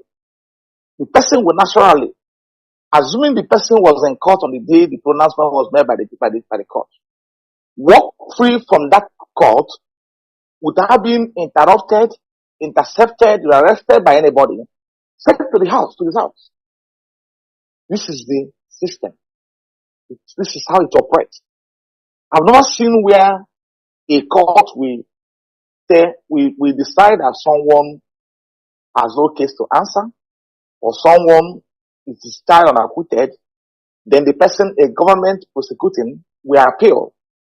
And on top of that, continue to detain the person. It hasn't happened. Now, a charge was brought against him before the Federal High Court. On application, led by Professor Michael Zeko's team, the court struck out 8-count charge out of the 15-count charge. Unsatisfied with many counts, an appeal was filed against the many 7-count charge.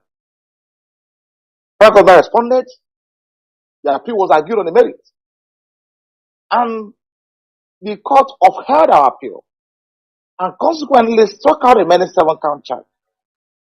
The court did not only struck out the many count charge, the court discharged Nnamdi Kanu of any further indictment. Even after striking another 7 count charge, the court proceeded to rule to direct the federal government to release him unconditionally. The court further proceeded to direct the federal government not to entertain, not to file any charge or indictment against Mazi Nnamdi in any court in Nigeria.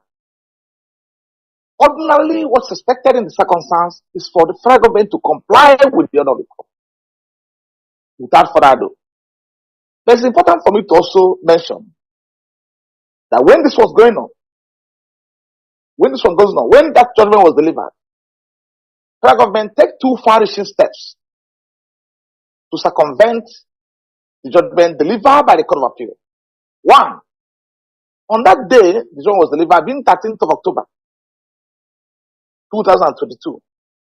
The federal government went to State Court, Federal High Court, and filed a fresh charge against Mazi Nnamdi Kanu. And when this fresh charge was filed against him, it was given to the press to announce in their usual manner, and it was widely published. We are not served with this charge. Now, 2, they filed an application to stay execution of judgment delivered by the Court of Appeal. So, on the following day, when the matter was slated for report of the outcome of the proceeding before the Court of Appeal, the following week, we went to court. Then the court was also giving the judgment of the Court of Appeal that said, you should not be tried before any court. You should not be further detained. It should be released unconditionally. Then the court said, I don't have jurisdiction to entertain the charge. Okay, let us have the charge. They didn't have the charge. And the court consequently struck out that fresh charge they filed against him. That's number 1. Number 2, they filed an application to stay the execution of the judgment of the Court of Appeal. And I've mentioned it here. I've said it in several forums. I've also said it in various Nigerian media houses. That there's no legal authority, both statutory laws or case laws, that authorize the staying execution of a judgment that's discharged and in the circumstance of that judgment acquitted a series of crimes indictment against him. This an application to stay the execution of the judgment was purely predicated on civil provisions of the Court of Appeal rules. Civil provisions of the Court of Appeal rules. No criminal provision, because what we're talking about is criminal proceedings before the Court of Appeal. And court sitting presided over by a different panel this time around, granted this unprecedented order. Still the Court of Appeal. We then proceeded. The appeal against the judgment of the Court of Appeal. Then the court, on a different panel, now before a different panel, the court granted the order, staying the execution of the Court of Appeal. Now, when this was done, the federal government went to sleep. They practically abandoned the appeal before the Supreme Court. They didn't file the appellate brief within the time specified by the same court. That court that granted order had a time limit within which the federal government is to file the appellate brief and transmit record. They didn't file the appellate brief. As a matter of fact, the transmission of records to Supreme Court was done at our own prompting. Because they abandoned everything and left. Because what their intention is to keep Nnamdi Kanu to pursue it. Pursue detention before the NSSS. The compilation of the record of the Court of Appeal to Supreme Court was done at our own prompting. They didn't file appellate brief within the time stated in the ruling delivered by the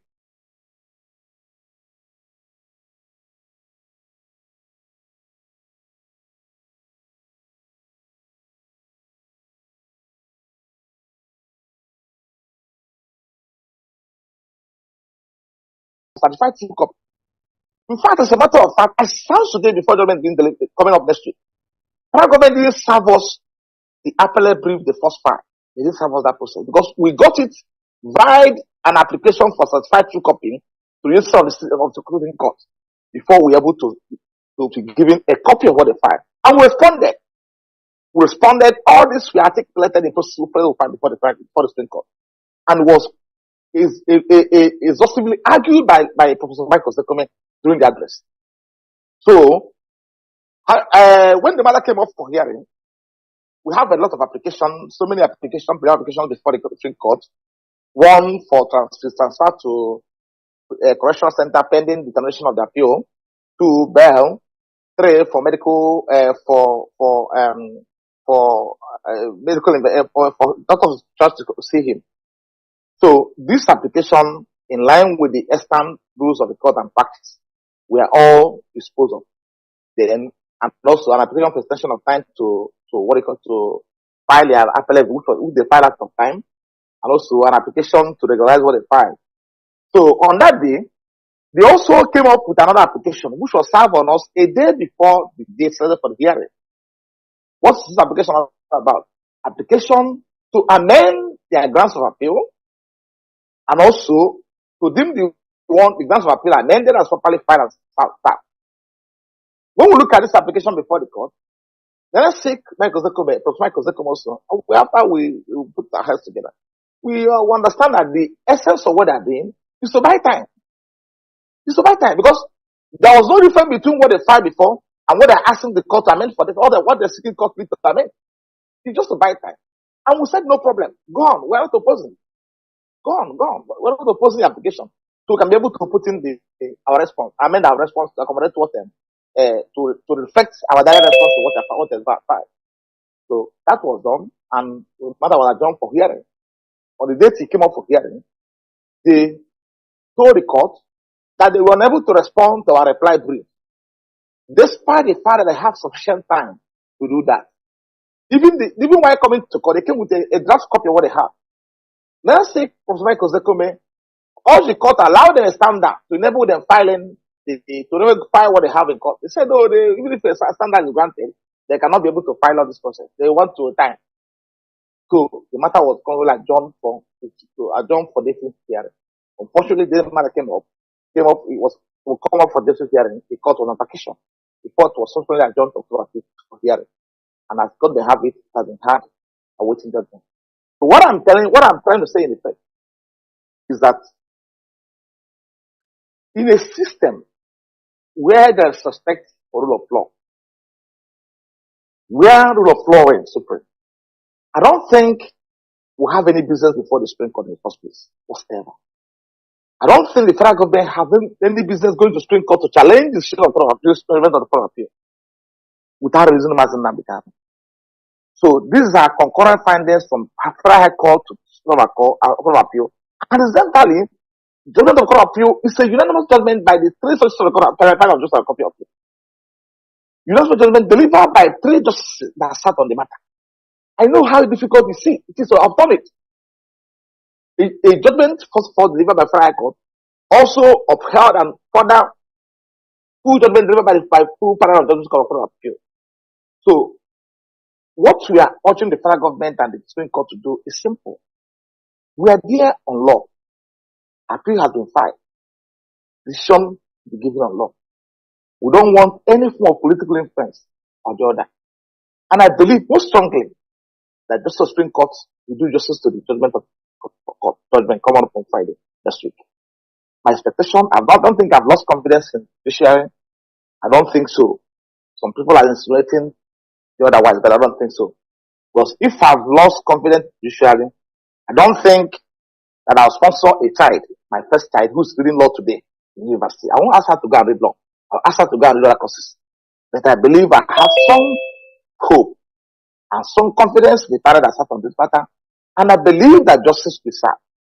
Nnamdi Kanu today is being detained unconditionally, unconstitutionally, illegally, and in gross violation of his extant rights as contained in the Constitution. So I don't think that my learned justice of the Supreme Court will look other way when the law speak otherwise. I have so much confidence in them, and I believe that justice will serve come 15th of December 2023. And I want to urge every one of us to remain steadfast and calm, believing that justice will be served. Nnamdi Kanu has suffered.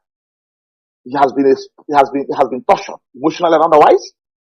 Today, I don't want to go into sentiment, because if I say the same of what you're saying, look, if Nnamdi Kanu is from the north, this will not be happening. If it's from the south, this thing will not be happening. We have seen cases where someone was arrested in another state, another country, And upon the assumption of office by the president of this country today, 2 months after, he was released. And today he's agitating for Yoruba nation. Today he's asking for that. So I'm released. So if I say I may not be faulted if I'm to say that Nnamdi Kanu is being detained today because Sanibo man. Simple. I don't want to whip us, but that has to be said. I may not be faulted to say that he's being detained, being tortured, being kept in the worst form, being exposed to all forms of human degradation where he's being detained, because of an evil man. I may not be faulted. Because the facts are there. So what I'm urging the federal government, what I'm urging the judiciary, I don't want to believe that the executive will have influence over the judgment of 15th of December. I don't want to believe that. I want to believe most strongly that my confidence on the judiciary and my knowledge of the Supreme Court remain unshaken and strong. Thank you and God bless you. Thank you, Barrister. Thank you, Barrister. Let me ask you this question also regarding your experiences so far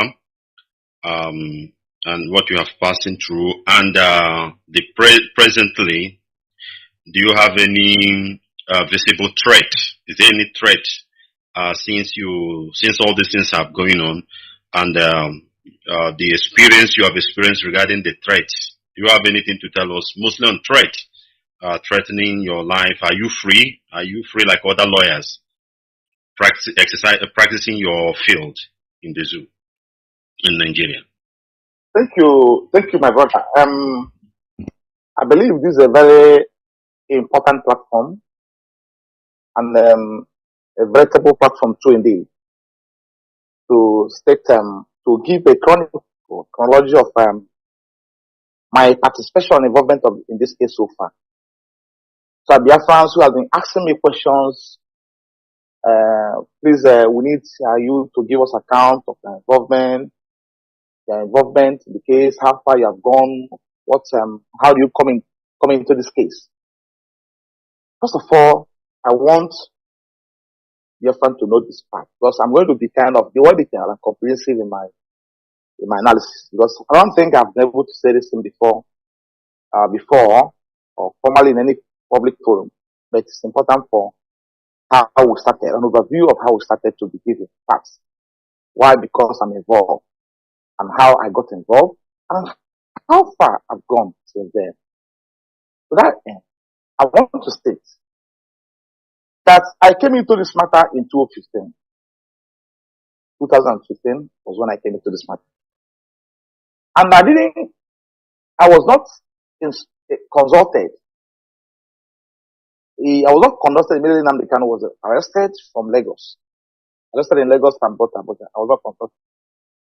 But usually I have a practice then, that the practice has also remained regular. That before,